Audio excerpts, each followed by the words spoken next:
ಶ್ರೀ ಗುರುಭ್ಯೋ ನಮಃ ಪರಮಗುರುಭ್ಯೋ ನಮಃ ಶ್ರೀಮದಾನಂದತೀರ್ಥ ಭಗವತ್ಪಾದಾಚಾರ್ಯಗುರುಭ್ಯೋ ನಮಃ ಮುಕ್ತಿಪ್ರದಾಯಕ ವಾಸುದೇವಾಯ ನಮಃ.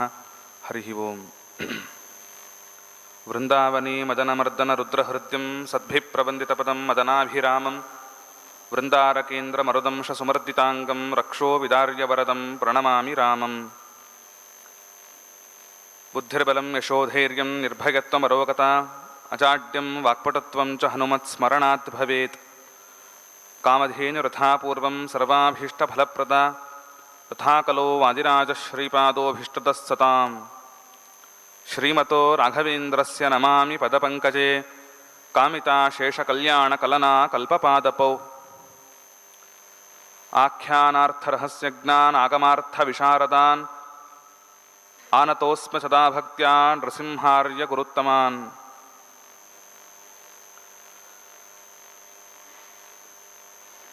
ಮಧ್ವಾಚಾರ್ಯರ ಪರಂಪರೆಯಲ್ಲಿ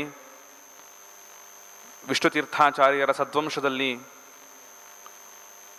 ವಿರಾಜಮಾನರಾಗಿರತಕ್ಕಂತಹ ಪರಮಪೂಜ್ಯ ಶ್ರೀ ಶ್ರೀಪಾದಂಗಳವರ ಅಡಿದಾವರಗಳಲ್ಲಿ ಸಾಷ್ಟಾಂಗ ನಮಸ್ಕಾರಗಳನ್ನು ಮಾಡುತ್ತಾ ಅವರ ಆಜ್ಞೆ ಮತ್ತು ಆದೇಶದ ಮೇಲೆ ಶ್ರೀಮತ್ ಸ್ವಾಪ್ನ ವೃಂದಾವನಾಖ್ಯಾನದಲ್ಲಿ ಬಂದಿರುವ ನಿದರ್ಶನ ವಿಷಯಕವಾಗಿ 3 ದಿನಗಳ ಕಾಲ ಯಥಾಮತಿಯಾಗಿ ಉಪನ್ಯಾಸವನ್ನು ಪ್ರಸ್ತುತಪಡಿಸುವುದಕ್ಕಿದ್ದೇನೆ.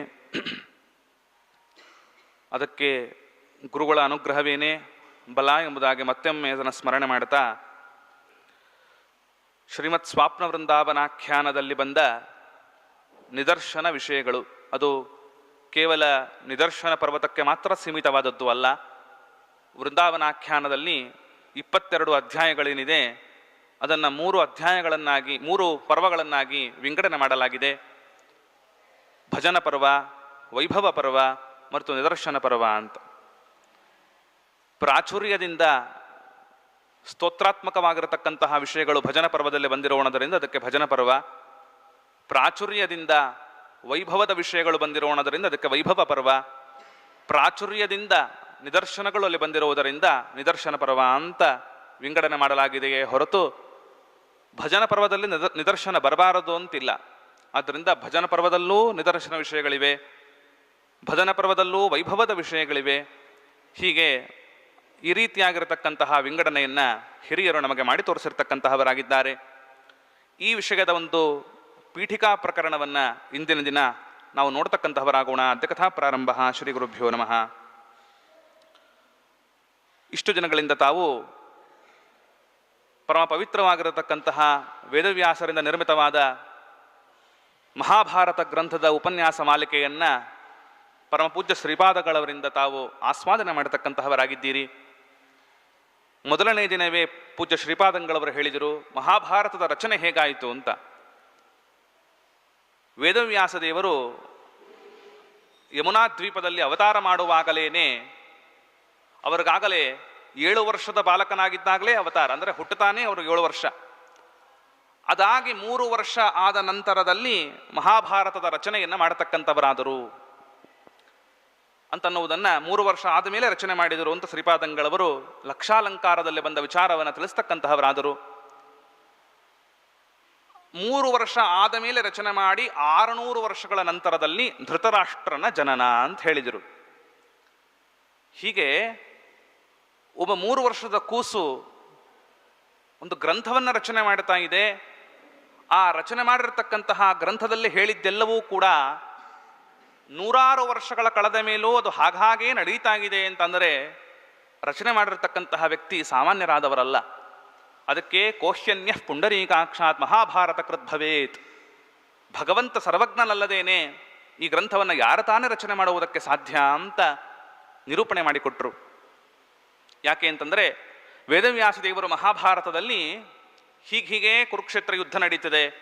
ಕುರುಕ್ಷೇತ್ರ ಯುದ್ಧದಲ್ಲಿ ಸೈನಿಕರು ಮಾತನಾಡತಕ್ಕಂತಹ ಉಕ್ತಿ ಪ್ರತ್ಯುಕ್ತಿಗಳು, ಸಂವಾದ ಅದು ಹೀಗೆ ಅಂತ ಒಬ್ಬ ಯಾರಾದರೂ ಡೈಲಾಗ್ ಬರೆದು ಕೊಟ್ಟರೆ ಆ ಡೈಲಾಗ್ ಹಾಗೆ ಡೆಲಿವರಿ ಮಾಡ್ತಾರಲ್ಲ, ಹಾಗೆ ವೇದವ್ಯಾಸರು 3 ವರ್ಷದ ಕೂಸಾದಾಗ ಏನು ಡೈಲಾಗ್ ಬರೆದಿದ್ರೋ ಅದನ್ನೇ ಆ ಸೈನಿಕರು ಕುರುಕ್ಷೇತ್ರ ಯುದ್ಧದಲ್ಲಿ ಮಾತನಾಡಿದರು ಅಂತಂದರೆ ವೇದವ್ಯಾಸರ ಅಂದರೆ ಪ್ರೇರಕ ಎರಡೂ ಕೂಡ ಅವನೇ ಆಗಿದ್ದಾನೆ ಅಂತನ್ನುವುದನ್ನು ಕೂಡ ತೋರಿಸಿಕೊಡ್ತಕ್ಕಂತಹವರಾಗಿದ್ದಾರೆ. ಇದು ವೇದವ್ಯಾಸ ದೇವರಿಂದ ಬಂದಿರತಕ್ಕಂತಹ ನಿದರ್ಶನ. ಅಂದರೆ ವೇದವ್ಯಾಸ ದೇವರು ಇದನ್ನು ಬರೆದದ್ದು ಯಾವಾಗ? ಜಾಗೃತ ಅವಸ್ಥೆಯಲ್ಲಿ, ಅಂದರೆ ಎಚ್ಚರಿಕೆಯ ಅವಸ್ಥೆಯಲ್ಲಿ ರಚನೆ ಮಾಡಿದ ಕೃತಿ, ಸ್ವಪ್ನ ಕೃತಿ ಅಲ್ಲ ಮಹಾಭಾರತ. ಎಚ್ಚರಿಕೆಯ ಕಾಲದಲ್ಲಿ ರಚನೆ ಮಾಡಿರತಕ್ಕಂತಹ ಕೃತಿ ಮಹಾಭಾರತ. ಇದು ವೇದವ್ಯಾಸ ದೇವರು ತೋರಿದ ನಿದರ್ಶನ. ಈಗ ಮಧ್ವಾಚಾರ್ಯರು ಕೂಡ ಆ ತರಹದ ನಿದರ್ಶನ ಏನಾದರೂ ತೋರಿಸಿದ್ದಾರಾ ಅಂತಂದರೆ ಒಂದು ವಿಷಯವನ್ನು ಹೇಳ್ತಾರೆ. ಟೀಕಾಕೃತ್ಪಾದರ ಬಗ್ಗೆ ಜಗತ್ಪ್ರಸಿದ್ಧವಾಗಿರತಕ್ಕಂಥದ್ದು, ಅವರ ಚರಿತ್ರೆಯಲ್ಲಿ ಒಂದು ಕಥೆ ಬರುತ್ತದೆ ನೋಡಿ. ಆ ಕಥೆಯನ್ನು ಓದ್ತೇನೆ. ಮಧ್ವಾಚಾರ್ಯರು ಅಕ್ಷೋಭ್ಯ ತೀರ್ಥರಿಗೆ ಮುಂಚೆಯೇ ತಿಳಿಸಿದ್ರಂತೆ, ಹೀಗೆಯೇ ಆಗುತ್ತದೆ ಅಂತ. ಏನಾಗುತ್ತದೆ ಅಂತ ತಿಳಿಸಿದ್ರು. ಸ್ವಾಮಿ, ನನಗೊಬ್ಬ ಯೋಗ್ಯ ಶಿಷ್ಯ ಬೇಕು ಅಂತ ಅಕ್ಷೋಭ್ಯ ತೀರ್ಥರು ಕೇಳಿಕೊಂಡಾಗ ಮಧ್ವಾಚಾರ್ಯರು ಹೇಳಿದ್ರಂತೆ, ಭೀಮರಥ್ಯಾಂ ನಿವಾಸ ಕಾಲೇ ಕಶ್ಚನ ಅಶ್ವಪತಿ ಅಶ್ವೋಪರಿ ಸ್ಥಿತ ಸನ್ ಉದಕಂ ಪಿಬತಿ ಪೂರ್ವದೇಹೇ ಪಶುಜಾತೌ ಉತ್ಪನ್ನಃ ಕಿಂ ಇತಿ ತ್ವಯಾ ಉಕ್ತಃ ಅಶ್ವಪತಿ ತಂ ವಿಸೃಜ್ಯ ತೇ ಸಕಾಶಮಾಗತ್ಯ ಹೇಯತೆ ಅವಶ್ಯಂ ಯತ್ಯಾಶ್ರಮಂ ದಾತವ್ಯಂ ಇತಿ ಯದಾ ವದತಿ ತದಾ ಯತ್ಯಾಶ್ರಮಂ ದೇಹಿ. ಅಕ್ಷೋಭ್ಯ ತೀರ್ಥರಿಗೆ ಮಧ್ವಾಚಾರ್ಯರು ಹೇಳಿದ್ರು, ಮುಂದೆ ಒಬ್ಬ ವ್ಯಕ್ತಿ, ಕಶ್ಚನ ಯಾರೋ ಒಬ್ಬ ವ್ಯಕ್ತಿ ಕುದುರೆಯ ಮೇಲೆ ಏರಿಕೊಂಡು ಬಂದು, ಭೀಮರಥಿ ನದಿ ತೀರದಲ್ಲಿ ನೀನಿರುವಾಗ ಕುದುರೆಯ ಮೇಲೆ ಏರಿಕೊಂಡು ಬಂದು ತಾನು ಬಾಯನ್ನು ಹಚ್ಚಿ ನೀರು ಕುಡಿತಾನೆ. ಆಗ ನೀನೊಂದು ಪ್ರಶ್ನೆಯನ್ನು ಮಾಡು, ಕಿಂಪಶು ಪೂರ್ವದೇಹೆ ಅಂತ. ಆಗ ಆತ ಜನ್ಮಾಂತರದ ಸ್ಮೃತಿ ಬಂದು ನಿನ್ನಲ್ಲಿ ಬಂದು ಆಶ್ರಮವನ್ನು ಕೇಳ್ತಾನೆ, ಆತನಾಗಿ ತಾನಾಗೆ ಬಂದು ಕೇಳ್ತಾನೆ ಅಂತ ಮಧ್ವಾಚಾರ್ಯರು ಹಿಂದೆ ಯಾವತ್ತೋ ಹೇಳಿದ ಒಂದು ಈ ಕಥೆಯ ಅಕ್ಷೋಭ್ಯ ತೀರ್ಥರಿಗೆ ಮುಂದೆ ಜೀವನದಲ್ಲಿ ಹಾಗೆಯೇ ನಡೀತು. ಜಯತೀರ್ಥರು ಅಂತ ಅವರಿಗೆ ಆಶ್ರಮ ನಾಮವನ್ನು ಕೊಟ್ಟರು. ಇದು ಮಧ್ವಾಚಾರ್ಯರು ತೋರಿದ ನಿದರ್ಶನ. ವೇದವ್ಯಾಸ ದೇವರು ತೋರಿದ ನಿದರ್ಶನ ಮಹಾಭಾರತ. ಮಧ್ವಾಚಾರ್ಯರು ತೋರಿದ ನಿದರ್ಶನ ಟೀಕಾಕೃತ್ಪಾದರಾಗಿ ಜಗತ್ತಿಗೆ ಕೊಡ್ತಕ್ಕಂತಹದ್ದಾಯಿತು. ಇದೆರಡೂ ಮಧ್ವರು ಮತ್ತು ವೇದವ್ಯಾಸರು ನಿರೂಪಣೆ ಮಾಡಿದ ಈ ಎರಡು ನಿದರ್ಶನಗಳು ಎಚ್ಚರಾವಸ್ಥೆಯಲ್ಲಿ ಹೇಳಿದ ನಿದರ್ಶನಗಳು. ಆದರೆ ವೃಂದಾವನಾಖ್ಯಾನದ ನಿದರ್ಶನ ಹಾಗಲ್ಲ, ಸ್ವಾಪ್ನ ನಿದರ್ಶನ, ಸ್ವಾಪ್ನ ಕೃತಿ ಇದು. ಏನದರ ವೈಶಿಷ್ಟ್ಯ ಏನು ಅಂತಂದರೆ ನೋಡಿ, ಮಹಾಭಾರತದಲ್ಲಿ ಅನೇಕ ಪಾತ್ರಗಳನ್ನು ನೋಡುತ್ತೇವೆ ನಾವು. ವಿದುರ, ಧರ್ಮರಾಜ. ಅದೇ ಮತ್ತೆ ವಿದುರ ಧರ್ಮರಾಜ ಯಾರು? ರಾಮಾಯಣ ಕಾಲದಲ್ಲಿ ಅವನೇ ಜಾಂಬವಂತ, ಯಮಧರ್ಮರಾಜ. ಧರ್ಮರಾಜನ ಅಂಶ ಸಂಭೂತರಾಗಿರತಕ್ಕಂತಹ ಜಾಂಬವಂತನೇ ಮತ್ತೆ ಮಹಾಭಾರತದಲ್ಲಿ ಅವತಾರ ಮಾಡಿ ವಿದುರನಾಗಿ ಬಂದ. ವಿದುರನೂ ಒಂದೇ ಕಾಲದಲ್ಲಿ ಹುಟ್ಟಿದ್ದಾನೆ, ಅದೇ ಕಾಲದಲ್ಲಿ ಧರ್ಮರಾಜನೂ ಬಂದಿದ್ದಾನೆ. ಏಕಕಾಲದಲ್ಲಿ ಎರಡು ರೂಪಗಳು ಒಂದೇ ಅಂಶದಿಂದ ಬಂದಿವೆ. ಇಂತಹ ಪ್ರಸಂಗಗಳನ್ನು ಮಹಾಭಾರತದಲ್ಲಿ ನೋಡ್ತೇವೆ ನಾವು. ಹಾಗೆ ವೃಂದಾವನಾಖ್ಯಾನವನ್ನು ನೋಡುವ ಹಿಂದೆ ನಾವೊಂದು ಹಿನ್ನೆಲೆಯನ್ನು ನೋಡಬೇಕು. ವೃಂದಾವನಾಖ್ಯಾನವನ್ನು ನೇರವಾಗಿ ಅದನ್ನು ಗ್ರಂಥವನ್ನು ಓದುವುದಕ್ಕೆ ಸ್ವಲ್ಪ ಕಷ್ಟಕರವಾದ್ದರಿಂದ ಅದಕ್ಕೊಂದು ಪೀಠಿಕೆ ಬೇಕು. ನೋಡಿ, ವೃಂದಾವನಾಖ್ಯಾನದಲ್ಲೂ ಕೂಡ ಅನೇಕ ಪಾತ್ರಗಳಿವೆ. ಅದು ಶೇಷಾಚಾರ್ಯರು, ಸೀತಾಪತಿಗಳು, ವ್ಯಾಸಾಚಾರ್ಯರು, ವ್ಯಾಸಭಕ್ತರು, ಶೇಷಾದ್ರಿ ಪಂಡಿತರು, ವಾಸುದೇವ ಮುನಿಗಳು, ಮೌದ್ಗಲ ನಾರಸಿಂಹ, ಹೀಗೆ ಅನೇಕ ಪ್ರಕರಣಗಳನ್ನು ಅಂದರೆ ವ್ಯಕ್ತಿಗಳನ್ನು ನಾವು ನೋಡ್ತೇವೆ. ಇದೆಲ್ಲ ಪಾತ್ರಗಳು. ಹೇಗೆ ನಾವು ವಿದುರ, ಧರ್ಮರಾಜ ಅಂತ ಒಬ್ಬನೇ ವ್ಯಕ್ತಿ ಎರಡೆರಡು ರೂಪಗಳನ್ನು ತೆಗೆದುಕೊಂಡು ಬಂದನೋ, ಆಮೇಲೆ ಅರ್ಜುನ ಇಂದ್ರದೇವರು ಬಂದರೋ, ಅದೇ ರೀತಿಯಾಗಿ ವಾಯುದೇವರೇ ಭೀಮಸೇನ ದೇವರಾಗಿ ಬಂದರೋ, ಹೀಗೆ ಒಂದೊಂದು ಪಾತ್ರಗಳನ್ನು ನಾವು ಏನು ಆಯಾ ಜನ್ಮಗಳಲ್ಲಿ ನೋಡ್ತಕ್ಕಂತಹವರಾಗುತ್ತೇವೆ. ಹಾಗೆ ಈ ಪಾತ್ರಗಳು, ವಿದುರನ ಎನ್ನುವ ಹೆಸರು ಧರ್ಮರಾಜನಿಗಲ್ಲ, ಧರ್ಮರಾಜನಿಗೆ ಧರ್ಮರಾಜ ಅಂತ ಹೆಸರು, ವಿದುರನಿಗೆ ವಿದುರ ಅಂತ ಹೆಸರು. ಹಾಗೆ ಆಖ್ಯಾನದಲ್ಲಿ ಶೇಷ ಪ್ರಕರಣ ಅಂತ ಬಂತು ಅಂತಾದರೆ ಒಂದು ಜನ್ಮದಲ್ಲಿ ಶೇಷ ಅಂತ ಹೆಸರು, ಇನ್ನೊಂದು ಜನ್ಮದಲ್ಲೂ ಅದೇ ಇರಬೇಕು ಅಂತಿಲ್ಲ, ಅದರ ಸಮಾನಾರ್ಥಕವಾದ ಹೆಸರು ಇರಬಹುದು. ಆದ್ದರಿಂದ ಶೇಷಾಚಾರ್ಯರು ಅಂತೂ ಒಂದು ಜನ್ಮದ ಹೆಸರನ್ನ ನಿರೂಪಣೆ ಮಾಡುತ್ತಾ ವಾದಿರಾಜ ಪ್ರಭುಗಳು ಅದನ್ನು ಉಪದೇಶ ಮಾಡುತ್ತಾರೆ. ಉದಾಹರಣೆಗೆ ಮುದ್ಗಲ ನಾರಸಿಂಹ ಅಂತ ಹೇಳುವಾಗ ಅದು ಶ್ರೀಮದ್ ಉತ್ತರಾದಿ ಮಠದ ಸತ್ಯಧರ್ಮತೀರ್ಥ ಶ್ರೀಪಾದಂಗಳವರನ್ನು ಕುರಿತು ಹೇಳತಕ್ಕಂತಹ ವಿಷಯ ಅಂತ ನಮಗೆ ಗೊತ್ತಾಗುತ್ತದೆ. ಇದೆಲ್ಲವೂ ಜನ್ಮಾಂತರದಲ್ಲಿ ಬೇರೆ ಬೇರೆ ಹೆಸರುಗಳಿಂದ ಲಾಕ್ಷಣಿಕ ಅರ್ಥದಿಂದಲೂ ಕೂಡ ವಾದಿರಾಜರು ಪ್ರಯೋಗ ಮಾಡಿದ್ದಿದೆ. ಅದನ್ನು ನಾವು ಮೊದಲು ಮನದಟ್ಟು ಮಾಡಿಕೊಂಡು ವೃಂದಾವನಾಖ್ಯಾನದ ಮುಖ್ಯ ರಹಸ್ಯ ಅದು ಎಲ್ಲೆಡಗಿದೆ ಅಂತಂದರೆ ಪಂಚಪರ್ವಸು ಪೂಜನಂ. ವಾದಿರಾಜರನ್ನ 5 ಪರ್ವಕಾಲಗಳಲ್ಲಿ ಪೂಜೆ ಮಾಡಬೇಕು ಅಂತಂದಾಗ ಎಷ್ಟೋ ಜನ ಅದು ಅಮಾವಾಸ್ಯೆ, ಹುಣ್ಣಿಮೆ, ಏಕಾದಶಿ ಅಂತ ಹೀಗೆಲ್ಲ ತಿಳಿದಿದ್ದಾರೆ. ಆದರೆ ಶ್ರೀಮುಷ್ಣಾಚಾರ್ಯರು ಅಲ್ಲ ಅಂತಾರೆ. ಅದರ ಅಭಿಪ್ರಾಯ ಆಗಲ್ಲ. ಮತ್ತೇನು, ಪಂಚಪರ್ವಸು ಪೂಜನಂ ಅಂತಂದ್ರೆ ಪರ್ವ ಅಂದ್ರೆ ಜನ್ಮ ಅಂತ ಅರ್ಥ. 5 ಜನ್ಮಗಳು ಯಾರಿಗೆ? ವೃಂದಾವನಾಚಾರ್ಯರಿಗೆ 5 ಜನ್ಮಗಳು. ವೃಂದಾವನಾಚಾರ್ಯರು ಅಂದ್ರೆ ವಿಪ್ರ.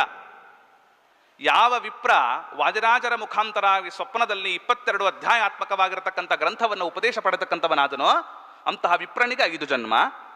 ವಿಪ್ರನ ಜೊತೆಗೆ ಇದ್ದಿರತಕ್ಕಂತಹ ಶೇಷ, ಸೀತಾಪತಿ, ವ್ಯಾಸ ಮೊದಲಾದವರಿಗೂ ಕೂಡ 5 ಜನ್ಮಗಳು ಅಂತ ವ್ಯಾಖ್ಯಾನದಲ್ಲಿ ಹೇಳಿದ್ದಾರೆ. ಈ ಹಿನ್ನೆಲೆಯಲ್ಲಿ 5 ಜನ್ಮಗಳಲ್ಲಿ ವಾದಿರಾಜರನ್ನ ಅವರು ವಿಶೇಷವಾಗಿ ಸೇವೆಯನ್ನ ಮಾಡಬೇಕು ಅನ್ನುವುದರ ತಾತ್ಪರ್ಯ. ಸರಿ, ಆ 5 ಜನ್ಮಗಳಲ್ಲಿ ಉಪದೇಶ ಮಾಡಬೇಕಲ್ಲ, ಹೇಗೆ ಉಪದೇಶ ಮಾಡೋದು ಅವರಿಗೆ? ಉಪದೇಶದ ಕ್ರಮ ಹೇಗೆ ಅಂತಂದಾಗ ವಾದಿರಾಜರೇ ಅಂತಾರೆ, ಅಹಂ ಜಾನಾಮಿ ತತ್ಸರ್ವಂ ಪೂರ್ವ ಸಂಸ್ಕಾರ ಕಾರಣಂ ಜಾತಿ ಸ್ಮರಣಶೀಲೋಹಂ ಹೈಗ್ರೀವ ಸಚಾಜ್ಞೆಯ. ನೋಡಿ, ಅಹಂ ಜಾನಾಮಿ ತತ್ಸರ್ವಂ ಪೂರ್ವ ಸಂಸ್ಕಾರ ಕಾರಣಂ. ಸ್ವಪ್ನ ಅದು ಹೇಗೆ ನಿರ್ಮಾಣವಾಗ್ತದೆ? ಕನಸು ನಮಗೆ ಹೇಗೆ ನಿರ್ಮಾಣವಾಗ್ತದೆ? ತೈಜಸ ನಾಮಕ ಭಗವಂತ ತಾನು ದೇಹವನ್ನ, ಸ್ವಪ್ನದಲ್ಲಿ ವಾಸನಾಮಯವಾದ ದೇಹವನ್ನು ನಿರ್ಮಾಣ ಮಾಡಿ ಅದರಲ್ಲಿ ಒಬ್ಬ ಜೀವಿಯನ್ನ ಪ್ರವೇಶಿಸಿ ವ್ಯಾಪಾರವನ್ನ ಮಾಡುತ್ತಾನೆ. ಅದು ಯಾವ ಜೀವಿ ಅದೆಲ್ಲ ಮತ್ತೆ ದೊಡ್ಡ ವಿಚಾರ. ಅದು ಅಂತೂ ಒಬ್ಬ ಜೀವಿಯನ್ನ ಪ್ರವೇಶ ಮಾಡಿಸಿ ವ್ಯಾಪಾರವನ್ನ ತೈಜಸ ನಾಮಕ ಭಗವಂತ ಮಾಡ್ತಾನೆ. ಹಾಗಾದ್ರೆ ನೀವು ಹೇಗೆ ಮಾಡಿದಿರಿ ಅಂತ ಪ್ರಶ್ನೆ ಬಂತೀಗ. ಅಂದರೆ ನೀವು ವಾದಿರಾಜ ಪ್ರಭುಗಳು ತೈಜಸ ನಾಮಕ ಭಗವಂತನ ಈ ವ್ಯಾಪಾರವನ್ನು ನೀವು ಹೇಗೆ ಮಾಡಿದಿರಿ ಅಂತಂದ್ರೆ ಹೈಗ್ರೀವ ಸಚಾಜ್ಞೆಯ, ಹೈಗ್ರೀವ ದೇವರ ಒಂದು ಆಜ್ಞೆಯಂತೆ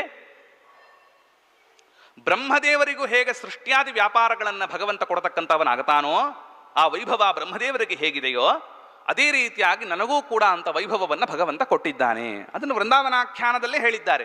ಹಯಗ್ರೀವಾಜ್ಞೆಯ ವಾತವಿರಿಂಚೌ ಸ್ವೇಚ ವೈಭವಂ ವಿನಾ ವಾಣಿಪತಿತ್ವಂ ಮೇ ದತ್ತವಂತೌ ಚ ಕಿಂವದೆ.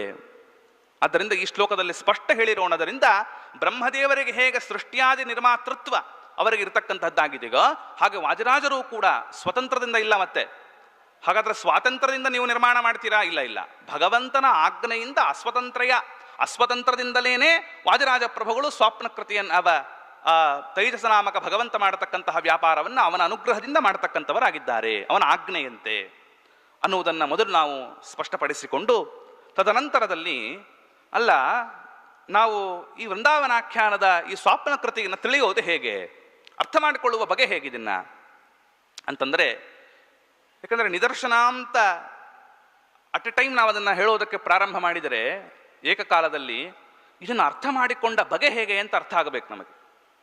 ಏನೋ ಅವರವರ ಕಲ್ಪನೆಗೆ ಅವರು ಹೇಳಿಬಿಡ್ತಾರೆ ಅಂತ ಅನ್ನೋವಾಗ ಆಗಬಾರ್ದು. ಏನೋ ಅವರು ಕೂತ್ಕೊಂಡ್ರು, ಊಹೆ ಮಾಡಿದ್ರು, ಯಾವುದೋ ಒಂದು ಊಹೆಗೆ ಏನೋ ಹೊಳಿತು. ಈಗ ನಾನು ಒಬ್ಬ ಆಖ್ಯಾನದಲ್ಲಿ ಹೇಳಿರ್ತಕ್ಕಂಥ ವ್ಯಕ್ತಿ, ನೀವು ಎಷ್ಟೋ ಜನ ನನ್ನಲ್ಲಿ ಬಂದು ಕೇಳಿದ್ದುಂಟು, ನಮಗೂ ಆಖ್ಯಾನದಲ್ಲಿ ಏನಾದರೂ ಹೆಸರಿದೆಯಾ ಹಾಗೆ ಅಂತ. ಎಲ್ಲರಿಗೂ ನಮಗೂ ಇದೆ ನಿಮಗೂ ಇದೆ ಅಂತ ಆ ಗ್ರಂಥ ಅಂಥ ಗ್ರಂಥ ಅಲ್ಲ. ಅದು ಆಖ್ಯಾನದ ದೃಷ್ಟಿಕೋನ ಯಾವ ರೀತಿಯಲ್ಲಿ ನೋಡಬೇಕು ಅಂತನ್ನುವುದನ್ನು ನಾವು ಮೊದಲು ಸ್ಪಷ್ಟವಾಗಿ ಮನಗಾಣತಕ್ಕಂತಹವರಾಗಬೇಕು. ಆದ್ದರಿಂದ ಆಖ್ಯಾನದಲ್ಲಿ ಹೇಳ್ತಾರೆ, ಅಲೌಕಿಕಾಯಾಮ್ ಮಮ ಸತ್ಕೃತೌಚ ನ ದೋಷ ಬುದ್ಧಿ ಕುಶಲೈಶ್ಚ ಕಾರ್ಯ ಅರ್ಥೇ ಚ ದೃಷ್ಟಿ ಕ್ರಿಯತಾಂ ನ ಶಬ್ದೆ ಇತಶ್ಚ ಏಷ ಸ್ವಾಪ್ನ ಕೃತಿರ್ಹಿ ವಾಸಿನಿ. ಇದು ಎಂಥದ್ದು ಗೊತ್ತಾ? ಈ ವೃಂದಾವನ ಆಖ್ಯಾನ ವಾಸನಾತ್ಮಕ ಶಬ್ದಗಳಿಂದ ಕೂಡಿರತಕ್ಕಂಥದ್ದು ಹೊರತು ಶಬ್ದಾರ್ಥಗಳನ್ನು ಇಲ್ಲಿ ನೋಡಬೇಡಿ. ಒಂದು ಶಬ್ದ ಇದೆ, ಅದಕ್ಕೆ ಅದೇ ಅರ್ಥ ಅಂತ ನೋಡಬೇಡ್ರಪ್ಪ. ಅದಕ್ಕೆ ಉದಾಹರಣೆ ಕೊಡ್ತಾರೆ. ಯಾರೋ ಒಬ್ಬರು ದಂಪತಿಗಳು ಒಂದು ವಾದಿರಾಜ ಪ್ರಭುಗಳನ್ನು ಸೇವೆ ಮಾಡ್ತಾ ಇದ್ರು ಅಂತ ಸುಮ್ಮನೆ ಒಂದು ಎಕ್ಸಾಂಪಲ್ ಇಟ್ಕೊಳ್ಳೋಣ.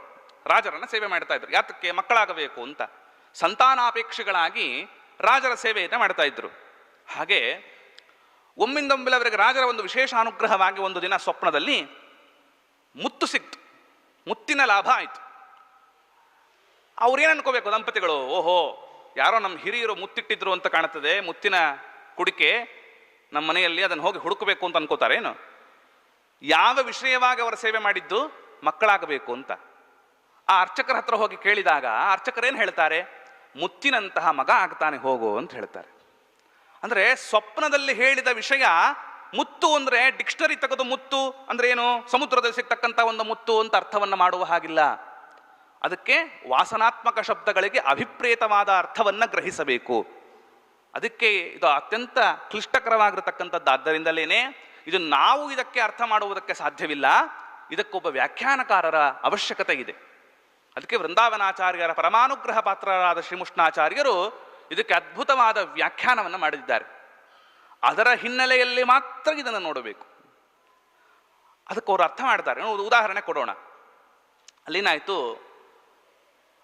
ನಮ್ಮ ಹೈಗ್ರೀವ ದೇವರು ಹೇಗಿದ್ದಾರೆ ಅಂತನ್ನುವುದನ್ನು ಹೇಳುವಾಗ ಮಂದಾರ ಪುಷ್ಪಗಳಿಂದ ಪೂಜಿತ ಅಂತೇನೋ ಹಾಗೆ ಬರ್ತದೆ. ಇಲ್ಲಿ ಮಂದಾರ ಅಂತನ್ನುವುದಕ್ಕೆ ಮಂದಾರ ಪುಷ್ಪ ಅಂತ ಅರ್ಥ ಮಾಡಬೇಕು. ಆದರೆ ಶ್ರೀಮುಷ್ಣಾಚಾರ್ಯರು ಹೇಳ್ತಾರೆ ಮಂದಾರೋಪಲಿಕ್ಷಿತ ಕಲ್ಪವೃಕ್ಷ ಅಂದರು. ಮಂದಾರಕ್ಕೆ ಕಲ್ಪವೃಕ್ಷ ಅಂತ ಯಾವ ಡಿಕ್ಷನರಿಲೂ ಅರ್ಥ ಇಲ್ಲ. ಶ್ರೀಮುಷ್ಣಾಚಾರ್ಯರು ಆ ಅರ್ಥವನ್ನು ತೆಗೆದುಕೊಟ್ರು. ಎಲ್ಲಿಂದ ತೆಗೆದುಕೊಟ್ರಿ ಅಂತ ಕೇಳುವ ಹಾಗಿಲ್ಲ. ಯಾಕೆ ಇದು ವಾಸನಾತ್ಮಕ ಶಬ್ದ, ಅದು ಕೇವಲ ಶ್ರೀಮುಷ್ಣಾಚಾರ್ಯರಂಥವರಿಗೆ ಮಾತ್ರ ಅರ್ಥವಾಗತಕ್ಕಂಥದ್ದು, ನಮಗೆ ಅರ್ಥ ಆಗ್ತಕ್ಕಂಥದ್ದು ಅಲ್ಲ. ಅದರಿಂದ ಶಬ್ದಾರ್ಥಗಳನ್ನು ನೋಡುವಂತೆ ಇಲ್ಲ. ನೋಡಿ, ಈಗ ಕೂರ್ಮಕೋ ನರ್ಮದಾ ತಟೆ ಅಂತ, ಕೂರ್ಮಕ ಅಂತ ಒಬ್ಬ ರಾಜ ನರ್ಮದಾ ತೀರದಲ್ಲಿ ಇದ್ದ ಅಂತ ಹೇಳಿದರು. ಆ ನರ್ಮದಾ ತೀರದಲ್ಲಿ ಹೋಗಿ ಕೂರ್ಮಕ ಅನ್ನೋ ರಾಜ ಎಲ್ಲಿದ್ದಾನೆ ಅಂತ ಹುಡುಕಿದ್ರೆ ಸಿಗುವಂತೆ ಇಲ್ಲ. ಅದಕ್ಕೆ ನರ್ಮದಾ ಅಂತನ್ನುವ ಪದಕ್ಕೆ ತುಂಗಭದ್ರಾ ಅಂತ ಅರ್ಥ ಮಾಡಿದರೆ ಅದಕ್ಕೆ ಸರಿಯಾದ ಅರ್ಥ ನಮಗೆ ಸಿಗತಕ್ಕಂಥ. ಯಾಕಂದ್ರೆ ಅಭಿಪ್ರೇತವಾದ ಅರ್ಥ, ರಾಜರ ಮನಸ್ಸಿನಲ್ಲಿ ಯಾವುದು ಅಭಿಪ್ರೇತವಾದ ಅರ್ಥವಿದೆಯೋ ಆ ಕಥೆ ಯಾವುದಕ್ಕೆ ಸರಿ ಹೊಂದುತ್ತದೋ ಆ ಪ್ರಸಂಗಕ್ಕೆ ಅನುಕೂಲವಾಗಿ ಅರ್ಥ ಮಾಡಬೇಕು ಅಂತ 6ನೇ ಅಧ್ಯಾಯದ ವ್ಯಾಖ್ಯಾನದಲ್ಲಿ ಶ್ರೀಮುಷ್ಣಾಚಾರ್ಯರು ತೋರಿಸಿಕೊಟ್ಟಿದ್ದಾರೆ. ಹಾಗೆ ಅವರು ಹೇಳಿಕೊಟ್ಟ ಆ ಒಂದು ಉಪಾಯಗಳಿಂದಲೇ ಫಾರ್ಮುಲಾ ಅಂತಾರೆ ಅದನ್ನು. ಈ ಮ್ಯಾಥಮೆಟಿಕ್ಸ್ ಅಲ್ಲಿ ಒಂದು ಫಾರ್ಮುಲಾ ಇದ್ರೆ ಆ ಫಾರ್ಮುಲಾನಿಂದಲೇ ಡಿರೈವ್ ಮಾಡಬೇಕು. ನೀನು ಇನ್ನೇನೋ ನಿನ್ನ ಸ್ವಂತ ಫಾರ್ಮುಲಾಯಿಂದ ಡಿರೈವ್ ಮಾಡಿದರೆ ಆ ಆನ್ಸರ್ ತಪ್ಪಿರುತ್ತಷ್ಟೇ, ಔಟ್ಕಮ್ ವಿಲ್ ಬಿ ಡಿಫರೆಂಟ್. ನೀವು ಯಾವ ಫಾರ್ಮುಲಾ ಇರುತ್ತೋ ಅದೇ ಫಾರ್ಮುಲಾ ಅಪ್ಲೈ ಮಾಡಬೇಕು. ಅದಕ್ಕೆ ಇದನ್ನು ಫಾರ್ಮುಲಾ ಬರೆದುಕೊಟ್ಟವರು ಯಾರು ಅಂದರೆ ಶ್ರೀಮುಷ್ಣಾಚಾರ್ಯರು. ಶ್ರೀಮುಷ್ಣಾಚಾರ್ಯರ ಫಾರ್ಮುಲಾ ಇಟ್ಟುಕೊಂಡ್ರೆ ನಾವು ಅದರಿಂದ ಸರಿಯಾದ ಅರ್ಥವನ್ನು ಪಡೆಯುವುದಕ್ಕೆ ಸಾಧ್ಯ. ಹಾಗೆ ಈ ನಿದರ್ಶನ ಹೇಗೆ ನಡೀತಿದೆ ಅಂತ ಒಂದು ಪ್ರಶ್ನೆ. ನಿದರ್ಶನ ನಡೀತಕ್ಕಂತಹ ಕ್ರಮ ಹೇಗೆ ಅಂತ ಅದಕ್ಕೆ ಹೇಳ್ತಾರೆ ನೋಡಿ. ಈ ಯಾರೋ ಒಬ್ಬ ವ್ಯಕ್ತಿಗೆ ಹೀಗೆ ಆಗ್ತದೆ ಅಂತ ಹೇಳಿರ್ತಾರೆ. ಆ ವ್ಯಕ್ತಿಗೆ ಅದರ ಪರಿಚಯವಿರಲ್ಲ, ಅದು ಹಾಗೆ ಆಗ್ತದೆ ಅಂತ. ಜನ್ಮಾಂತರದವನನ್ನು ಹುಟ್ಟಿದಾಗ ಇದು ವಾಜರಾಜರ ಅನುಗ್ರಹದಿಂದಲೇ ನನಗೆ ಹೀಗಾಯಿತು ಅನ್ನುವ ಜ್ಞಾನ ಅವನಿಗೆ ಬರೋಲ್ಲ. ಹೀಗಿದ್ದಾಗ ಈ ನಿದರ್ಶನವನ್ನು ಹೇಗೆ ಸತ್ಯ ಅಂತ ತಿಳಿಯೋದು ಅಂತ ಒಂದು ಪ್ರಶ್ನೆ. ಅದಕ್ಕೆ ಒಂದು ಉತ್ತರವನ್ನು ಶ್ರೀಮುಷ್ಣಾಚಾರ್ಯರು ಕೊಡ್ತಾರೆ ನೋಡಿ. ಒಬ್ಬ ಋಷಿಗಳು ಯಾರೋ ಒಬ್ಬ ವ್ಯಕ್ತಿಗೆ ತಪ್ಪು ಮಾಡಿದ ಅಂತ ನೀನು ಹುಲಿಯಾಗು ಅಂತ ಶಾಪ ಕೊಟ್ಟರು. ಒಬ್ಬ ಋಷಿಗಳು ಯಾರೋ ಒಬ್ಬ ವ್ಯಕ್ತಿಗೆ ನೀನು ಹುಲಿಯಾಗು ಅಂತ ಶಾಪ ಕೊಟ್ಟರು. ಅವನು ಮುಂದಿನ ಜನ್ಮದಲ್ಲಿ ಹುಲಿಯಾದ ಆ ಋಷಿಗಳ ಶಾಪದಿಂದ. ಆದರೆ ಹುಲಿಯಾದವನಿಗೆ, ಮುಂದಿನ ಜನ್ಮದಲ್ಲಿ ಹುಲಿಯಾದವನಿಗೆ ಇದು ನನಗೆ ಋಷಿ ಕೊಟ್ಟ ಶಾಪದಿಂದಲೇ ಹೀಗಾಯಿತು ಅನ್ನುವ ಜ್ಞಾನ ಇರಲ್ಲ, ವಿಸ್ಮೃತಿ. ಆದರೆ ಅವನು ಹುಲಿಯಾದದ್ದಂತೂ ಋಷಿಗಳ ಶಾಪದಿಂದಲೇನೆ. ಹಾಗೆ ವಾದಿರಾಜರು ಮುಂದಿನ ಜನ್ಮದಲ್ಲಿ ನೀನಿಂಥ ಕಾರ್ಯವನ್ನು ಮಾಡ್ತೀ ಅಂತ ಯಾರೋ ಒಬ್ಬ ವ್ಯಕ್ತಿಗೆ ಹೇಳಿದ್ದು, ಆ ಕಾರ್ಯ ನಡೀತಿದೆ, ಆದ್ರೆ ಆ ವ್ಯಕ್ತಿನೇ ನಾನು ಅನ್ನತಕ್ಕಂತಹ ವಿಸ್ಮರಣೆ ಕೊಟ್ಟು ಬಿಡ್ತಾನೆ ಭಗವಂತ. ಕಾರ್ಯ ನಡೀತಾ ಇರುತ್ತೆ ನಮ್ಮ ಕಣ್ಣೆದುರಿಗೆ, ನಮಗೆ ಗೊತ್ತಾಗಲ್ಲ, ಅಸ್ಪಷ್ಟ. ಏನು ನಡೀತಾ ಇದೆ ನಮ್ಮ ಜೀವನದಲ್ಲಿ ಅಂತ ಗೊತ್ತಾಗ್ತಾ ಇರಲ್ಲ, ಅದರ ಕಾರ್ಯ ಮಾತ್ರ ನಡೀತಾ ಇರುತ್ತೆ. ಇದಕ್ಕೆ ಆ ಋಷಿಗಳ ಶಾಪದಂತೆ ಅಂತ ಈ ಪ್ರಕಾರ, ಅಂದ್ರೆ ಅದು ಉದಾಹರಣೆ, ಈ ಪ್ರಕಾರ ಅದನ್ನ ಹೇಳ್ತಕ್ಕಂಥವರಾಗ್ತಾರೆ. ಅದಕ್ಕೆ ಹಾಗಾದ್ರೆ ಯಾರಿಗೆ ನೀವು ಉಪದೇಶ ಮಾಡಿದ್ದು ಅಂದ್ರೆ ರಾಜರು ಹೇಳಿದರು, ಶೇಷೇತಿ ಭೂಧರಂ ಶೇಷಂ ಭೂಪೇತಿ ಭೂವರಾಹಕಂ. ಶೇಷ ಅಂತ ನಾನೇನಾದರೂ ಹೇಳಿದರೆ ಶೇಷಾಚಾರ್ಯರಿಗಲ್ಲ, ಅವನ ಅಂತರ್ಯಾಮಿಯಾಗಿರತಕ್ಕಂತಹ ಭೂಧರನಾದ ಭಗವಂತನಿಗೆ ಅಂತ. ಈ ಪ್ರಕಾರ ಭಗವಂತನಿಗೆ ಇದರ ಅನುಸಂಧಾನವಿರ್ತದೆ ನಾನು ಹೇಳಿದ್ದು. ಅಂದರೆ ಭಗವಂತ ವ್ಯಾಪಾರವನ್ನು ಹಾಗೆ ಮಾಡಿಸ್ತಾನೆ ಅಂತ ರಾಜರು ಅದನ್ನು ತಿಳಿಸಿಕೊಡ್ತಕ್ಕಂಥವರಾದರು. ಇಂತಹ ಈ ನಿದರ್ಶನಗಳಲ್ಲಿ 2 ಥರ ಇದೆ. ಒಂದು ಸಾಕ್ಷಿ ಪ್ರತ್ಯಕ್ಷ ನಿದರ್ಶನ, ಎರಡನೆಯದ್ದು ಸರ್ವಪ್ರತ್ಯಕ್ಷ ನಿದರ್ಶನ ಅಂತ.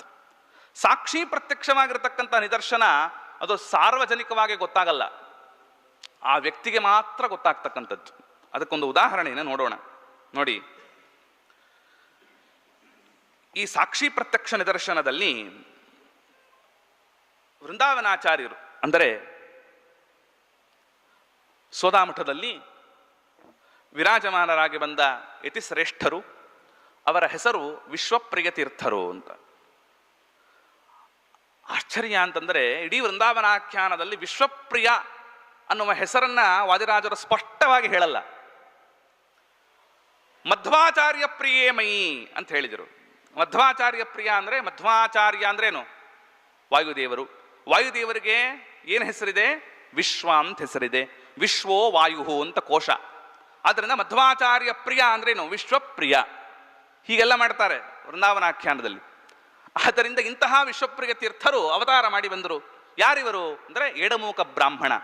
ಯಾವ ಏಡಮೂಕ ಬ್ರಾಹ್ಮಣ ವಾದಿರಾಜ ಪ್ರಭುಗಳಿಂದ ಅನುಗ್ರಹೀತನಾಗಿ ಸಮಗ್ರವಾಗಿರತಕ್ಕಂತಹ ವೃಂದಾವನಾಖ್ಯಾನವನ್ನು ಉಪದೇಶ ಕೇಳತಕ್ಕಂಥವನಾದನೋ ಅಂತಹ ವಿಪ್ರನೇ ತನ್ನ 5ನೇ ಜನ್ಮದಲ್ಲಿ, ಆತನಿಗೆ ಮೊದಲನೇ ಜನ್ಮ ವಿಪ್ರ ಏಡಮೂಕ ಬ್ರಾಹ್ಮಣ, 2ನೆಯ ಜನ್ಮದಲ್ಲಿ ಒಬ್ಬ ಬಡ ಬ್ರಾಹ್ಮಣ, 3ನೆಯ ಜನ್ಮದಲ್ಲಿ ಕಾಶಿಯ ರಾಜ, 4ನೆಯ ಜನ್ಮದಲ್ಲಿ ಕಾಶಿಯಲ್ಲಿ ಬಲವಂತ ಸಿಂಹ ಅಂತ ಒಬ್ಬ ರಾಜ. ಆತನ ವಿಚಾರವನ್ನು ಕೂಡ ನಾವು ಮುಂದಿನ ದಿನಗಳಲ್ಲಿ ನೋಡ್ತಕ್ಕವರಾಗೋಣ, ಆತನ ಐತಿಹ್ಯ ಏನು ಅಂತ. 4ನೇ ಜನ್ಮದಲ್ಲಿ ಒಬ್ಬ ಯತಿಗಳ ಜನ್ಮ, 5ನೇ ಜನ್ಮದಲ್ಲಿ ಮತ್ತೆ ಯತಿಗಳ ಜನ್ಮ. ಹೀಗೆ 5 ಜನ್ಮಗಳಲ್ಲಿ ಆ ವ್ಯಾಪಾರವನ್ನು ಮಾಡ್ತಕ್ಕಂಥವರಾದರು ಅಂತ ನಾವು ನೋಡ್ತೇವೆ. 5ನೇ ಜನ್ಮದ ವೃಂದಾವನಾಚಾರ್ಯರ ಜನ್ಮವೇ ವೃಂದಾವನಾಖ್ಯಾನದ ಒಂದು ಪ್ರಸಿದ್ಧಿ ಬರುವುದಕ್ಕೆ ಕಾರಣ. ನೋಡಿ, ಈ ಜನ್ಮದಲ್ಲಿ ಏನಾಯಿತು, ಇವರು ವೃಂದಾವನಾಚಾರ್ಯರು ಅಂತ ಗೊತ್ತಾಗುವ ಬಗೆ ಹೇಗೆ, ಇವರೇ ಅವರು ಅಂತ ಗೊತ್ತಾಗೋದು ಹೇಗೆ ಅಂತಂದರೆ, ಆಖ್ಯಾನ ಪ್ರೋಕ್ತ ಸಲ್ಲಿಂಗೈ ವ್ಯಾಸಾನಯನ ಪೂರ್ವಕೈ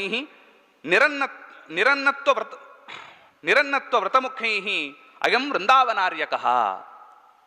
ಅವರು ಮಧ್ಯಮಾಠ ಮಠದಲ್ಲಿರ್ತಕ್ಕಂತಹ ವ್ಯಾಸಮುಷ್ಟಿಯನ್ನ ಆನಯನ ಮಾಡುವುದರಿಂದ ಅಲ್ಲಿಂದ ತಂದು ಉಡುಪಿಯ ಕೃಷ್ಣನ ಸನ್ನಿಧಿಯಲ್ಲಿ ಇಟ್ಟು ಮತ್ತೆ ತಮ್ಮ ಮಠಕ್ಕೆ ತೆಗೆದುಕೊಂಡು ಬರತಕ್ಕಂತಹ ಕ್ರಮ ಏನಿದೆ, ಈ ವ್ಯಾಸಾನಯನದಿಂದಲೂ ಕೂಡ ಮತ್ತು ನಿರಶನ ವ್ರತವನ್ನು ಮಾಡುವುದರಿಂದಲೂ ಕೂಡ ಆ ವಿಪ್ರನೇ ವೃಂದಾವನಾಚಾರ್ಯರು ಅನ್ನುವುದಕ್ಕೆ ದ್ಯೋತಕ, ಇದು ಲಕ್ಷಣ ಅಂತಾರೆ ಇದನ್ನು.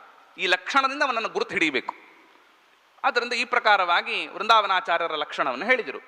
ನಿದರ್ಶನ ಏನು ನಡೀತು ಅಂತಂದರೆ, ಯಾವಾಗ ವೃಂದಾವನಾಚಾರ್ಯರು ಮಧ್ಯಮಾಟ ಮಠದಲ್ಲಿರ್ತಕ್ಕಂತಹ ವ್ಯಾಸಮುಷ್ಟಿಯನ್ನು ತರತಕ್ಕಂಥ ಸಂದರ್ಭವಂತೋ ತರುವಾಗ ಉಡುಪಿಯ ಕೃಷ್ಣ ಮಠದಲ್ಲಿ ಕೆಲವರು ಅದಕ್ಕೆ ವಿರೋಧ ಮಾಡಿದರು. ಇದನ್ನ ವಾದಿರಾಜರು, ಇದು ಯಾವಾಗ ರಚನೆಯಾಗಿದ್ದು ಆಖ್ಯಾನ, 17ನೇ ಶತಮಾನದ ಆರಂಭಿ ಹಂತದಲ್ಲಿ, 1601ರಿಂದ ಆಸುಪಾಸು ಅಂತೂ ಅಂತ ಅಪ್ರಾಕ್ಸಿಮೇಟ್ ಇದು. ಆ ಕಾಲದಲ್ಲಿ ರಚನೆಯಾಗಿ ಅಂತೂ ವೇದವೇದ್ಯ ತೀರ್ಥರ ಕಾಲಕ್ಕೆ ರಚನೆಯಾಗಿದ್ದು ಅಂತ ಸ್ಪಷ್ಟ ದಾಖಲೆ ಇದೆ ನಮ್ಮಲ್ಲಿ. ಆದ್ದರಿಂದ ಆ ಕಾಲದಲ್ಲಿ ಅಂದರೆ ವೇದವೇದ್ಯ ತೀರ್ಥರ ವೃಂದಾವನ ಪ್ರವೇಶ 1611 ಅಂತೂ ಆಗಿನ ಹಿಂದೆ, ಅದರ ಹಿಂದೆಗೇನೆ ವೃಂದಾವನಾಖ್ಯಾನದ ರಚನೆ ಆಗಿರೋಣದರಿಂದ ಆಗ ಹೇಳಿದ ಒಂದು ವಿಷಯ ಏನು ಹೇಳ್ತಾರೆ ರಾಜರಾಜರು ನೋಡಿ, ರಜತಪೀಠ ಪರಮ ಅಪ್ರತಿಮಂಭುವಿ, ಅಸದೃಶವಾಗಿರತಕ್ಕಂತಹ ರಜತಪೀಠಪುರ ಈ ಭೂಮಿಯಲ್ಲಿ ಏನು ಅಪ್ರತಿಮವಿದೆ, ಆ ಕ್ಷೇತ್ರಕ್ಕೆ ಮಧ್ಯಮಾಟ ಮಠದಿಂದ ವೇದವ್ಯಾಸ ದೇವರ ಮುಷ್ಟಿಯನ್ನು ತರುವಾಗ ಕರಟ ಬುದ್ಧಿರಪಿ ಆತಿಕೋ ಮಹಾನ್, ಯಾರೋ ಒಬ್ಬ ದುಷ್ಟ ವ್ಯಕ್ತಿ ಅದನ್ನು ವಿರೋಧ ಮಾಡ್ತಾನೆ ಅಂತ ಆಗಲೇನೆ ವಾದಿರಾಜರು 17ನೇ ಶತಮಾನದ ಆದಿಭಾಗದಲ್ಲೇ ಇದನ್ನು ಹೇಳಿದ್ದರು. ಅದು ವೃಂದಾವನಾಚಾರ್ಯರಾಗಿ ಬಂದು 18ನೇ ಶತಮಾನದಲ್ಲಿ ವೃಂದಾವನಾಚಾರ್ಯರಾಗಿ ಬಂದು ಆ ವ್ಯಾಸಾನಯನವನ್ನು ಮಾಡುವಾಗ ಅಲ್ಲಿ ಒಬ್ಬ ವಿರೋಧ ಮಾಡಿಯೇ ಬಿಟ್ರು ಅನ್ನುವುದನ್ನು ಹೇಳ್ತಾರೆ. ಇದು ಸಚ ಬಾದರಾಯಣ ಅದೇನಾಯಿತು, ವಿಶ್ವಪ್ರಿಯ ತೀರ್ಥ ಶ್ರೀಮಚ್ಚರಣಾತ್ಮನ ಅವತೀರ್ಣೇನ ವೃಂದಾವನಾಚಾರ್ಯ ಇತಿ ಪ್ರಸಿದ್ಧೇನ ಸ್ವಪ್ನದೃಷ್ಟೃ ಬ್ರಾಹ್ಮಣೇನ ರಜತಪೀಠಪುರೇ ಚ ಅನೀತ ಇತಿ ತದಾನೀಂ ತತ್ರತ್ಯ ಅತಿ ದುಷ್ಟಾಹ ತಂ ನ ಪುರಸ್ಕೃತವಂತಹ ಇತಿ ಚ ಸರ್ವಪ್ರತ್ಯಕ್ಷ ಸಿದ್ಧಂ. ಇದು ಎಲ್ಲರಿಗೂ ಕಾಂಡ ನಿದರ್ಶನ. ಇದು ನಿದರ್ಶನದ 2 ಥರ ಇದೆ. ಎಲ್ಲರಿಗೂ ಕಾಣುವ ನಿದರ್ಶನ, ಸಾಕ್ಷಿ ಪ್ರತ್ಯಕ್ಷವಾದ ನಿದರ್ಶನ. ಸಾಕ್ಷಿ ಪ್ರತ್ಯಕ್ಷವಾದ ನಿದರ್ಶನ ಇನ್ನೊಬ್ರಿಗೆ ಹೇಳ್ಕೊಂಡ್ರೆ ಅರ್ಥವಾಗಲ್ಲ. ಅದು ಇವನೇನೋ ಹೇಳ್ಕೊತಾ ಇದ್ದಾನೆ ಅನ್ಕೋತಾರೆ. ಈಗ ನಾವೇನಾದರೂ ನಮ್ಮ ಬಗ್ಗೆ ಹೇಳ್ಕೊಂಡ್ರೆ, ಅಯ್ಯೋ ನೀವೇನೋ ಹೇಳ್ತೀರಾ ಆಚಾರ್ಯ, ನಿಂದೆಲ್ಲ ಸುಳ್ಳು ಅಂತ ನಾವು ಹೇಳ್ತೇವೆ. ನಮ್ಮ ಸಾಕ್ಷಿ ನಮಗೆ ಗೊತ್ತಿರುತ್ತೆ, ನಮ್ಮ ಹಣೆ ಬಾರ ಏನು ಅಂತ ನಮಗೆ ಗೊತ್ತಿರುತ್ತೆ. ಉಪ್ಪಿಟ್ಟು ಕಾಫಿಯವರು ನಾವು, ನಮ್ದೇನು ಅಂತ ನಮಗೆ ಗೊತ್ತಿರುತ್ತೆ. ಆದ್ದರಿಂದ ಸಾಕ್ಷಿ ಪ್ರತ್ಯಕ್ಷವಾದ ನಿದರ್ಶನ ಅಂದ್ರೆ ಆ ವ್ಯಕ್ತಿಗೆ ಗೊತ್ತಿದ್ದಿದ್ದು, ಅದು ಇನ್ನೊಬ್ರಿಗೆ ಹೇಳಿದ್ರೆ ಅರ್ಥವಾಗಲ್ಲ. ಆದರೆ ಇದು ಸರ್ವಪ್ರತ್ಯಕ್ಷ, ಎಲ್ಲರಿಗೂ ಕಣ್ಣಿಗೆ ಕಾಣುವಂತೆ ಆ ವ್ಯಾಸಾನಯನ ಮಾಡುವಾಗ ವಿರೋಧ ಮಾಡಿದರು ಅನ್ನುವುದು ರಾಜರು ಹೇಳಿದ್ದು ಸತ್ಯವಾಯಿತು. ಆಯಿತು, ಇದೊಂದು ಪ್ರಕರಣ. ಇನ್ನೊಂದು ಪ್ರಕರಣ, ಸರ್ವಪ್ರತ್ಯಕ್ಷ ನಿದರ್ಶನಕ್ಕೆ ಇನ್ನೊಂದು ಪ್ರಕರಣ ನೋಡಿ. ತುಂಗಭದ್ರಾ ನದೀ ತೀರೆ ಗಂಗಾ ಸಂಗಾ ಸುಪುಣ್ಯತೆ ಮಂಗಲಾರ್ಥಂ ಪಿತॄಣಾಂಚ ಸ್ವಾಂ ಗಾಂ 12 ನಿಷ್ಕದಾಂ ದತ್ತವಾನ್ ವಿತ್ತಪೂರ್ವಂ ಮೇ ಮತ್ತೋಪಿ ಸ್ವಹಿತೋಪಿ ಚ. ಮತ್ತೋಪಿ ಇಲ್ಲಿ ಧನಮದ, ವಿದ್ಯಾಮದ, ಕುಲಮದ, ಈ 3 ಮದಗಳಿಂದ ಕೂಡಿರತಕ್ಕಂತಹ ಒಬ್ಬ ವ್ಯಕ್ತಿ ಅವನೇನು ಮಾಡ್ತಾನೆ, ನನಗೆ 12 ನಿಷ್ಕದ ಉತ್ಪತ್ತಿ ಇರತಕ್ಕಂತಹ ಭೂಮಿಯನ್ನು ದಾನ ಮಾಡ್ತಾನೆ ಅಂತ ಹೇಳಿದರು ರಾಜ. ತುಂಗಭದ್ರಾ ನದಿ ಇದಿದೆ ಮಂಗಲಾರ್ಥಂ, ಆತನ ಪಿತೃದೇವತೆಗಳ ಉದ್ಧಾರಕ್ಕೋಸ್ಕರವಾಗಿ ನನಗೆ ದಾನ ಮಾಡ್ತಾನೆ. ಇದು ಯಾವಾಗ ನಡೀತು ಅಂತನ್ನುವುದು ನಮಗೆ ಸ್ಪಷ್ಟ ಆಗಲ್ಲ. ಆದರೆ ರಘುಪ್ರವೀರ ತೀರ್ಥರು ಹೇಳ್ತಾರೆ, ಇದು ತೀರ್ಥಹಳ್ಳಿ ಗ್ರಾಮದಲ್ಲಿ ತುಂಗಭದ್ರಾ ನದಿ ಇದೆ. ಅಲ್ಲಿ ಸೋದಾಮಠದ ಜಾಗವೂ ಇದೆ, ಅಲ್ಲಿ ಹಿರಿಯ ಯತಿಗಳ ಸನ್ನಿಧಾನವೂ ಇದೆ. ಆ ಜಾಗದಲ್ಲಿ ವೃಂದಾವನಾಚಾರ್ಯರ ಕಾಲಕ್ಕೆ 3 ಮದಗಳಿಂದ ಕೂಡಿದ ಧನಮದ, ವಿದ್ಯಾಮದ, ಕುಲಮದ, ಈ 3 ಮದಗಳಿಂದ ಕೂಡಿರತಕ್ಕಂತಹ ಒಬ್ಬ ವ್ಯಕ್ತಿ 12 ನಿಷ್ಕ ಉತ್ಪತ್ತಿ ಇರತಕ್ಕಂತಹ ಭೂಮಿಯನ್ನ ವೃಂದಾವನಾಚಾರ್ಯರ ಅಂತರ್ಯಾಮಿಯಾಗಿ ನನಗೆ ದಾನ ಮಾಡಿದ. ಇದು ನಾನು ನೋಡಿದೆ ಅಂತಾರೆ ರಘುಪ್ರವೀರ ತೀರ್ಥರು. ಸರ್ವಪ್ರತ್ಯಕ್ಷ ಇದು. ಎಲ್ಲರೂ ಕಣ್ಣಿಂದ ನೋಡಿದರು ಈ ನಿದರ್ಶನವನ್ನ. ಅದನ್ನು ಸರ್ವಪ್ರತ್ಯಕ್ಷ ನಿದರ್ಶನ. ಪ್ರಸಿದ್ಧವಾದ ನರಸಿಂಹದೇವರು ನದಿಯ ಮಧ್ಯದಲ್ಲಿದೆ, ಹೋಗೋದು ಬಹಳ ಕಷ್ಟ, ಅಲ್ಲಿಗೆ ಬಹಳ ಪವಿತ್ರವಾದ ಕ್ಷೇತ್ರ. ಅಂತಹ ಎಷ್ಟೋ ಉತ್ತಮಾಚಾರ್ಯರು ಅಂತ ಅವರ ಹೆಸರು. ಅವರಿಗೆ ಮ್ಲೇಂಛ ಬಂಧನ ಬಂದಾಗ ಸತ್ಯಧರ್ಮ ತೀರ್ಥರು ತಮ್ಮ ಪೂರ್ವಾಶ್ರಮದಲ್ಲಿ ಸೋದೆ ಕ್ಷೇತ್ರಕ್ಕೆ ಬಂದು ಕದಾ ಪುಣ್ಯಾರಣ್ಯೇ ಶುಭಧವಲ ಗಂಗಾ ಪರಿಸರೇ ಚರನ್ ಸೂರೇ ಸೇವಾಜನಿತ ಪರಮಾನಂದ ಭರಿತ ಐ ಸಂಬಿತ್ ಸ್ವಾಮಿನ್ ಹಗವದನ ವಾದಿತು ಅಂತ ಇತಿಹಾಸದಲ್ಲಿ ದಾಖಲಾಯಿತು. ಅವರಿಗೆ ಸಾಕ್ಷಿ ಪ್ರತ್ಯಕ್ಷ ಆಯಿತು, ಅವರಿಗೆ ಅನುಭವಕ್ಕೆ ಬಂತು. ಓಹೋ, ರಾಜರು ಹೇಳಿದ್ದು ನನ್ನೆರಡು, ಒಂದು ಸರ್ವಪ್ರತ್ಯಕ್ಷ, ಸಾಕ್ಷಿ ಪ್ರತ್ಯಕ್ಷ. ಇಷ್ಟನ್ನ ಪೀಠಿಕಾ ಪ್ರಕರಣದಲ್ಲಿ ಹೀಗೆ ಅದನ್ನು ನೋಡ್ತಕ್ಕಂತಹವರಾಗಿ ಇನ್ನು ಮುಂದಕ್ಕೆ ಒಂದು ನಿದರ್ಶನವನ್ನು ಮಾತ್ರ ಇವತ್ತು ಯಥಾಮತಿಯಾಗಿ ನೋಡಿ, ಒಂದು ನಿದರ್ಶನದ ಕಥೆಯನ್ನು ಮಾತ್ರ ಗಮನಿಸಿ, ಮುಂದೆ ಇನ್ನೂ ಅನೇಕ ವಿಷಯಗಳಿದೆ. ಏನೇನು ಹೇಳಬಹುದು ಇನ್ನೂ 2 ದಿನಗಳಲ್ಲಿ ಅನ್ನೋದನ್ನು ಕೂಡ ಪಟ್ಟಿ ಮಾಡಿ ನಾನು ಮುಗಿಸ್ತಕ್ಕಂಥವನಾಗ್ತೇನೆ. 16ನೇ ಅಧ್ಯಾಯದ ಲಕ್ಷ್ಮೀಪತಿ ಪ್ರಕರಣದಲ್ಲಿ ಒಂದು ಮಾತು ಬರ್ತದೆ. ಯಸ್ಯ ದೇವಾ ನ ಪ್ರಸನ್ನ ಮುನಯಶ್ಚ ತಪೋಧನಾ ಗುರುಹು ಸರ್ವಾರ್ಥದಶ್ಚೈವ ಸಹರಿ ಸಾಗರಾಲಯ ಅಸ್ಮದ್ವೃಂದಾವನಂ ತಸ್ಮೈ ಭಸ್ಮನಾಚ್ಛಾದಿತಾಗ್ನಿವತ್ ಸ್ವಾಮಿನ್ ಅಂತರ್ಗತಂ ನೈವ ಸ್ವಾಮಿನಂ ಸ್ಮಾರಯತ್ಯಹೋ ಸ್ವಸ್ಮಿನ್ ಅಂತರ್ಗತಂ ನೈವ ಸ್ವಾಮಿನಂ ಸ್ಮಾರಯತ್ಯಹೋ ಶಿಲಾಮಾತ್ರಮಯಂ ವಿಷ್ಣೋಃ ಕಲಾಭಿಶ್ಚ ಸಮನ್ವಿತಂ ಫಲಾನಿ ಪ್ರತಿದದ್ಯಾನ್ಮೇ ಮಲಾನಿ ಪ್ರಹರಿಷ್ಯತಿ ಇದನ್ನ ಸ್ಮಾರಯತ್ಯೇತತ್ ಶಾರದ ದ್ರೋಹಿಣಶ್ಚ ಮೇ ಚೋರವೃತ್ತ್ಯಾ ಜೀವತೋ ವೈ ನರಕಾನ್ ಅನುಗಚ್ಚತಃ ಅಂತ ಹೇಳಿದರು. ಇದರ ತಾತ್ಪರ್ಯ, ಯಾರಿಗೆ ದೇವತೆಗಳು ಪ್ರಸನ್ನರಾಗುತ್ತಾರೋ ನೋಡಿ, ನಾವು ಪ್ರತಿ ಬಾರಿ ಸೋದೆ ಕ್ಷೇತ್ರಕ್ಕೆ ಬರ್ತೇವೆ, ವಾಜರಾಜರ ವೃಂದಾವನದ ಮುಂದೆ ನಿಂತುಕೊಳ್ಳುತ್ತೇವೆ, ಪ್ರಾರ್ಥನೆ ಮಾಡುತ್ತೇವೆ.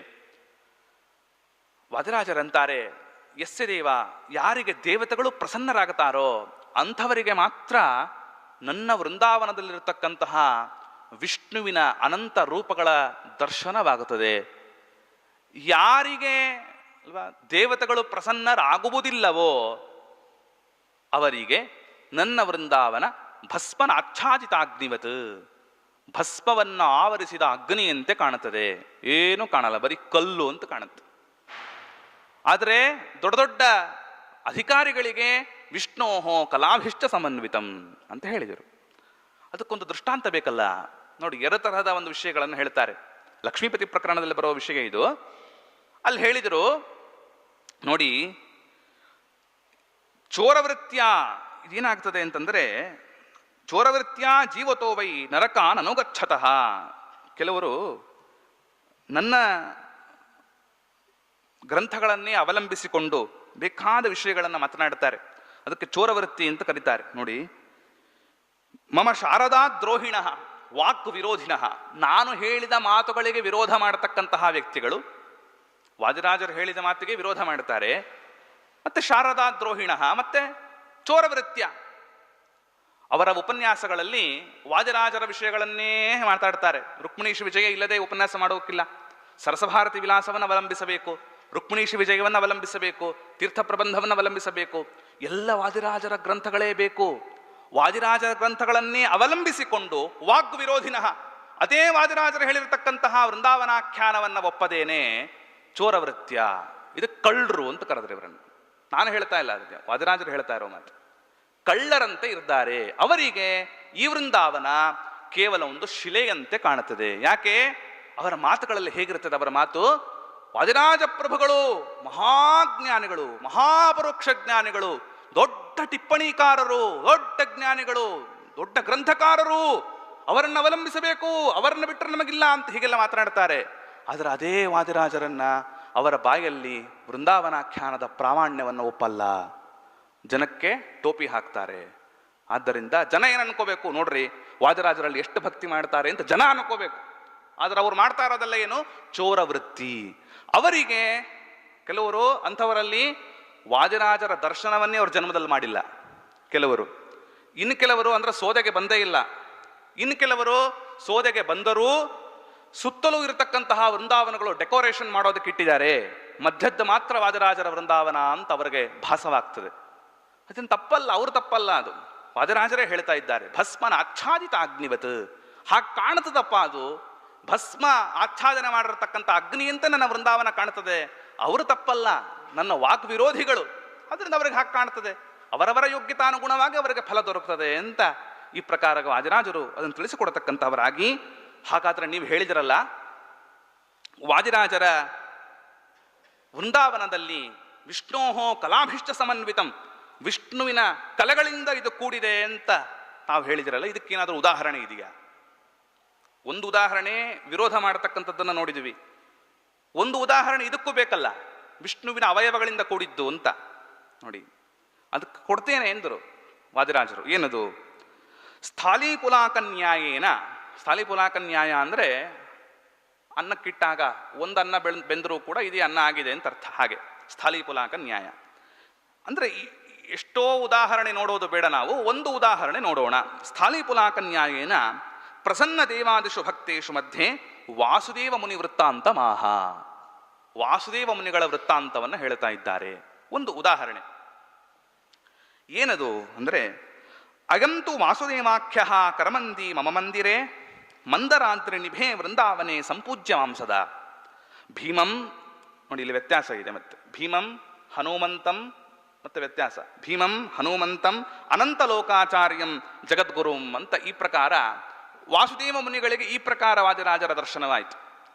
ಲಕ್ಷ್ಮೀಪತಿಗಳಿಗೆ ಭೀಮಸೇನಾನಂದ ತೀರ್ಥವಾನರೇಂದ್ರ ನಹಂ ಭಜೆ ಅಂತ ಅವರು ಸ್ತೋತ್ರ ಮಾಡಿದರು. ಇವರಿಗೆ ಭೀಮಂ ಆಯ್ತಾ ಹನುಮಂತಂ ಅನಂತಲೋಕಾಚಾರ್ಯಂ ಅಂತ ಈ ಪ್ರಕಾರ ಆಯ್ತಾ. ಅವರೇನು ಅಂತಂದ್ರೆ ವಾಸುದೇವ ಮುನಿಗಳಾಗಿದ್ದ ಕಾಲದಲ್ಲಿ ವಾದಿರಾಜರ ಸೇವೆಯನ್ನು ಮಾಡಿದರು, ವಿಶೇಷವಾಗಿ ಅವರ ಅನುಗ್ರಹಕ್ಕೆ ಪಾತ್ರರಾದರು. ಇದೇ ವಾಸುದೇವ ಮುನಿಗಳು ಜನ್ಮಾಂತರದಲ್ಲಿ ಕೃಷ್ಣ ವಿಠ್ಠಲರು ಎಂಬುದಾಗಿ ಅವತಾರ ಮಾಡಿದರು. ಕೃಷ್ಣ ವಿಠ್ಠಲರು ಅಂತ ಯಾರಿವರು ನೋಡಿ, ಪ್ರಸಿದ್ಧಿಗೆ ಬರೋದೇ ಇಲ್ಲ. ನಾವು ಈಗಿನ ದಾಸರುಗಳ ಹೆಸರೆಲ್ಲ ಕೇಳಿಬಿಟ್ಟಿರ್ತೀವಿ, ನುಂಗೇಶ ವಿಠಲ, ಗುಂಡೇಶ ವಿಠಲ, ಗಂಡೇಶ ವಿಠಲ, ಏನೋ ಹೆಸರು, ಹನುಮೇಶ ವಿಠಲ, ಆ ವಿಠಲ ಅಂತ ಇಡ್ತಾ ಇರ್ತೇವೆ. ಶ್ರೀನಿಧಿ ವಿಠಲ ಅಂತ ನಮ್ದೊಂದು, ಉತ್ತನೂರು ಶ್ರೀನಿಧಿ ವಿಠಲ ಅಂತ ಅದೊಂದು ಹಾಕ್ಬಿಟ್ರೆ ಆಯ್ತು. ಅದರಿಂದ ಈ ಹೆಸರುಗಳಿಂದ ಇದನ್ನು ನಾವು ಜಗತ್ತಿಗೆ ಪ್ರಸಿದ್ಧಿ ತರ್ತೇವೆ. ನಾವು ಬರದ ಕೃತಿಗಳನ್ನು ಜಗತ್ತಿಗೆ ಪ್ರಸಿದ್ಧಿ ತರ್ತೇವೆ. ದೊಡ್ಡ ದೊಡ್ಡ ಜ್ಞಾನಿಗಳು ರಚನೆ ಮಾಡಿದ ಕೃತಿಗಳನ್ನು ಪ್ರಸಿದ್ಧಿಗೆ ತರೋದೇ ಇಲ್ಲ, ಅದರ ಕಡೆ ನೋಡೋದೇ ಇಲ್ಲ. ಯಾಕೆಂದರೆ ಶ್ರೀನಿಧಿ ವಿಠಲ ಅಂತ ಒಬ್ಬರು ಜ್ಞಾನಿಗಳಾಗಿ ಹೋಗಿದ್ದಾರೆ, ಅದಕ್ಕೆ ನಾನು ಅದು ಹೇಳಲಿಲ್ಲ, ಉತ್ತನೂರು ಶ್ರೀನಿಧಿ ವಿಠಲ ಅಂತ ಸೇರಿಸಿತ್ತು. ಆಯ್ತಾ. ಅಂತೂ ಈಗೇನಾಯಿತು, ಕೃಷ್ಣ ವಿಠಲರು ಅಂತ ದೊಡ್ಡ ಜ್ಞಾನಿಗಳು. ಅವರು ವ್ಯಾಸತತ್ವಜ್ಞ ತೀರ್ಥರ ಶಿಷ್ಯರು, ಐಜಿ ಸ್ವಾಮಿಗಳು ಅಂತ ಅವರ ಪ್ರಖ್ಯಾತಿ. ಆಯ್ತಾ. ಪ್ರಕಟೀಕೃತ ಟೀಕೋಕ್ತಿರ ಮರ್ಕಟೀಕೃತ ಮಾಯಿರಾಟ್ ಚಕ್ರತಾತ್ ವ್ಯಾಸತತ್ವಜ್ಞ ಮಸ್ಕರೀಂದ್ರ ಕೃಪಾಮಯಿ ಅಂತ ವಾಸುದೇವ ವಿಠಲ ಅಂತ ಅವರ ಅಂಕಿತ, ವ್ಯಾಸತತ್ವಜ್ಞ ತೀರ್ಥರದ್ದು. ಅವರ ಶಿಷ್ಯರು ಮಮ ಗುರು ವ್ಯಾಸತತ್ವಜ್ಞ ಅಂತ ಹೇಳಿಕೊಂಡಿದ್ದಾರೆ. ಅವರೊಂದು ಹಾಡು ಬರೀತಾರೆ ನೋಡಿ, ಆ ಹಾಡು ಎಷ್ಟು ಚೆನ್ನಾಗಿದೆ. ನಮಗೆ ಮೊಟ್ಟ ಮೊದಲ ಬಾರಿಗೆ ನಿದರ್ಶನದಲ್ಲಿ ಉಪಲಂಭವಾದ ಮೊಟ್ಟ ಮೊದಲ ನಿದರ್ಶನವೇ ಕೃಷ್ಣ ವಿಠಲರದ್ದು. ಅದರಿಂದ ಅದನ್ನೇ ಪ್ರಾರಂಭಿಕ ಹಂತದಲ್ಲಿ ತಗೊಂಡೆ. ಅವರು ಹೇಳ್ತಾರೆ, ಭಾವಿ ಭಾರತೀ ರಮಣ ಶ್ರೀಮದ್ ವಾದಿರಾಜ ಪ್ರಭೋ ವಂದಿಸುವೆನು ಇವರ ಪದದ್ವಂದ್ವಗಳಿಗೆ, ವೃಂದಾವನದೊಳಗಿಹ ಸೌಂದರ್ಯ ಮೂರುತಿಗೆ ನಮಸ್ಕಾರ ಮಾಡುತ್ತೇನೆ ಅಂತ. ಒಂದೊಂದೇ ಅವಯವದೊಳು ಸುರವೃಂದ ಸ್ಮರಿಸಿ, ವೃಂದಾವನಾಖ್ಯಾನದ ಒಂದೊಂದು ಅವಯವದಲ್ಲಿಯೂ ಸುರವೃಂದವನ್ನ ಸ್ಮರಿಸಿ. ಯಾಕೆ ವೃಂದಾವನಾಖ್ಯಾನದ ಮೊದಲನೇ ಅಧ್ಯಾಯದಲ್ಲಿ ಹೇಳಿದ್ದಾರೆ ಅದನ್ನು, ಯಾವ್ಯಾವ ದೇವತೆಗಳಿದ್ದಾರೆ, ಯಾವ್ಯಾವ ಪರ್ವತಗಳಿದೆ, ವನಾಭಿಮಾನಿ ದೇವತೆಗಳಿದೆ ಅಂತ.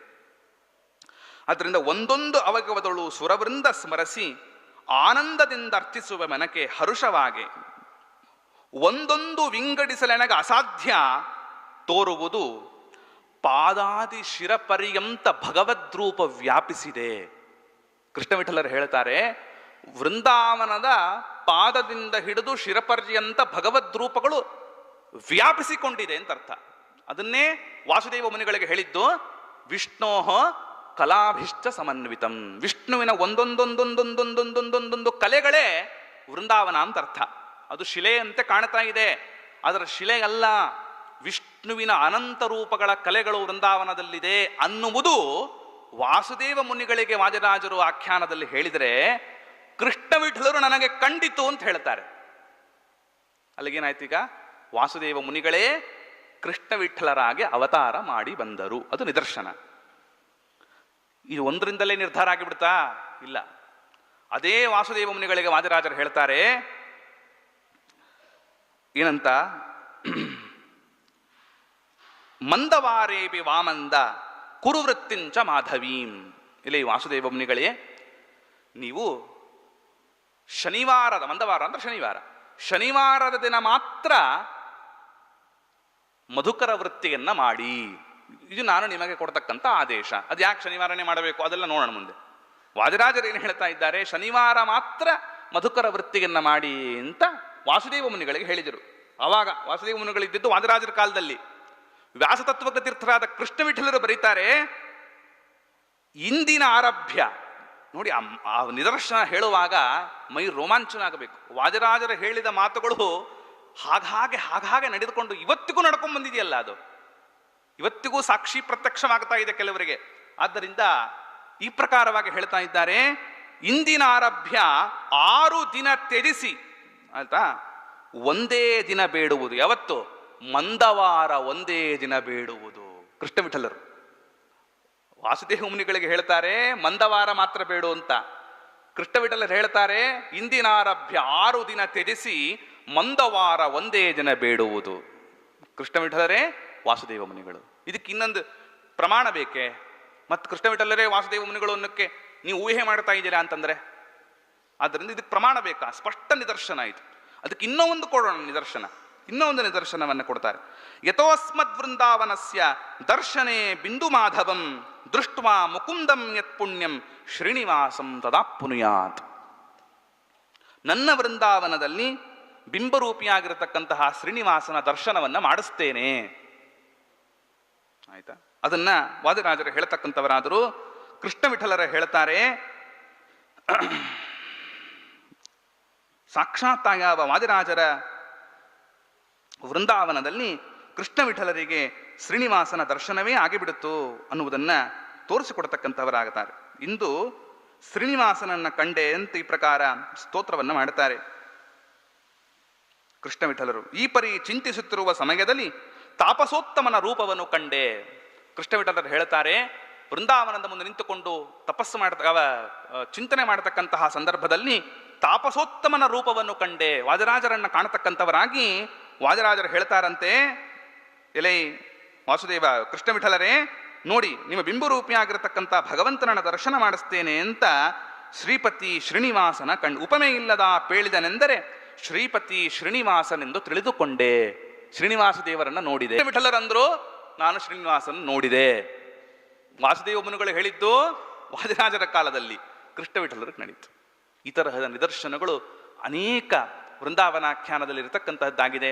ಅದಕ್ಕೆ ಇನ್ನಷ್ಟು ವಿಷಯಗಳನ್ನು ನಾವು ಇನ್ನು ಮುಂದಿನ ದಿನಗಳಲ್ಲಿ ನೋಡುವವರಿದ್ದೇವೆ. ಯಾವುದ್ಯಾವುದನ್ನು ನೋಡ್ತೇವೆ ಅಂತ ಒಂದು ಪಟ್ಟಿಯನ್ನು ಮಾತ್ರ, ಯಾಕಂದರೆ ಇವತ್ತು ಬರೀ ಪೀಠಿಕೆ ಆದ್ದರಿಂದ ಅದರ ಪಟ್ಟಿಯನ್ನು ಮಾತ್ರ ಕೊಟ್ಟು, ಯಾಕಂದರೆ ಈ ಸೀರಿಯಲ್ ಧಾರಾವಾಹಿಗಳಲ್ಲಿ ಢಣ್ ಢಣ್ ಢಣ್ ಢಣ್ ಅಂತ ಬರುತ್ತಲ್ಲ, ಮುಂದಿನ ದಿನ ಏನು ಬರುತ್ತೆ ಅಂತ ಕುತೂಹಲ ಇರಬೇಕು ಜನಗಳಿಗೆ, ಏನೋ ಒಂದು ಹೇಳ್ತಾರೆ ಅಂತ. ಇಲ್ಲದಿದ್ದರೆ ಇವತ್ತು ಬಂದಿರೋರು ನಾಳೆ ಬರಲ್ಲ. ಆದ್ದರಿಂದ ಅದಕ್ಕೊಂದು ಉದಾಹರಣೆಯಾಗಿ ಆಗಿರತಕ್ಕಂತಹ ಅಹಂ ಪ್ರೇರಯಿತ ಪೂರ್ವರಾಜಾನಂ ಆಯ್ತಾ, ಕೊಚ್ಚಿ ಅಂತ ಒಂದು ಊರು ಕೇರಳದಲ್ಲಿ, ಅದು ರಾಜಧಾನಿ. ಆ ಕೊಚ್ಚಿಯ ಪ್ರದೇಶದಲ್ಲಿ ಇರತಕ್ಕಂತಹ ಒಟ್ಟು 6 ಜನ ರಾಜರು ಮಾಧ್ವ ದೀಕ್ಷೆಯನ್ನು ಸ್ವೀಕಾರ ಮಾಡಿದವರು ಇತಿಹಾಸ ಪ್ರಕಾರ. ವೃಂದಾವನಾಖ್ಯಾನದಲ್ಲಿ ಪ್ರಧಾನವಾಗಿ 3 ರಾಜರ ವಿಷಯ ಬರ್ತದೆ. ಶೇಷಾಚಾರ್ಯರಿಗೆ ಸಂಬಂಧಪಟ್ಟಿರತಕ್ಕಂತಹ ಒಬ್ಬ ರಾಜನ ವಿಷಯ ಬರ್ತದೆ. ಈಗ ಶೇಷಾಚಾರ್ಯರು ಯಾರು, ಅವರ ನಿದರ್ಶನ ಏನು? ಮಚ್ಚಿಷ್ಯ ಮಧ್ಯೆ ಮದ್ಭಕ್ತಿಯುಕ್ತೋ ಯಶ್ಚ ಮದಾಗ್ರಹಿ ಅಂತ ಈ ಪ್ರಕಾರವಾಗಿ ಶೇಷಾಚಾರ್ಯರು ಯಾರು? ಎತ್ತ ಆಖ್ಯಾನ ಕಾಲೀನ ಜನ್ಮತಃ ಅಂತಾರೆ ವಾದಿರಾಜರು. ಆಖ್ಯಾನ ಕಾಲದ ಜನ್ಮದಿಂದ ಪ್ರಾರಂಭ ಮಾಡಿಕೊಂಡು ಶೇಷಾಚಾರ್ಯರಿಗೆ ಏನೇನು ವ್ಯವಹಾರಗಳು ವ್ಯಾಪಾರಗಳು ನಡೆಯಿತು ಅವರ ಜೀವನದಲ್ಲಿ, ಅದನ್ನು ಉದಾಹರಣೆ ಕೊಡ್ತೇವೆ ಅಂತಾರೆ ರಾಜರು. ಜೊತೆಗೆ ಕೊಚ್ಚಿಯ ಅರಸರ ಇವತ್ತಿಗೂ ಕೂಡ ನಾವು ಮಾಧ್ವರು ಹೆಮ್ಮೆ ಪಡತಕ್ಕಂಥ ವಿಷಯ.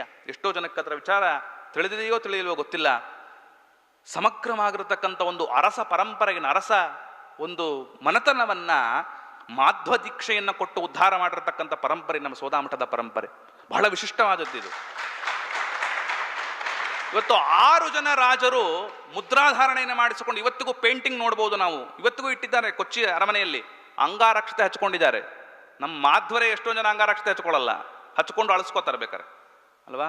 ಆದರೆ ಇವತ್ತಿಗೂ ಒಬ್ಬ ರಾಜರು ಆ ಅಂಗಾರಕ್ಷತೆ ಹಚ್ಕೊಂಡಿರೋ ಚಿತ್ರಗಳನ್ನು ನಾವು ನೋಡ್ತೇವೆ. ಅದಕ್ಕೆಲ್ಲ ಇತಿಹಾಸ ಇದೆ. ಮತ್ತು ಸುಮ್ಮನೆ ಅಲ್ಲ, ಇದು ವೃಂದಾವನಾಖ್ಯಾನದಲ್ಲಿ ಹೇಳಿದ್ದಾರೆ ಅದರ ಬಗ್ಗೆ ಎಲ್ಲ.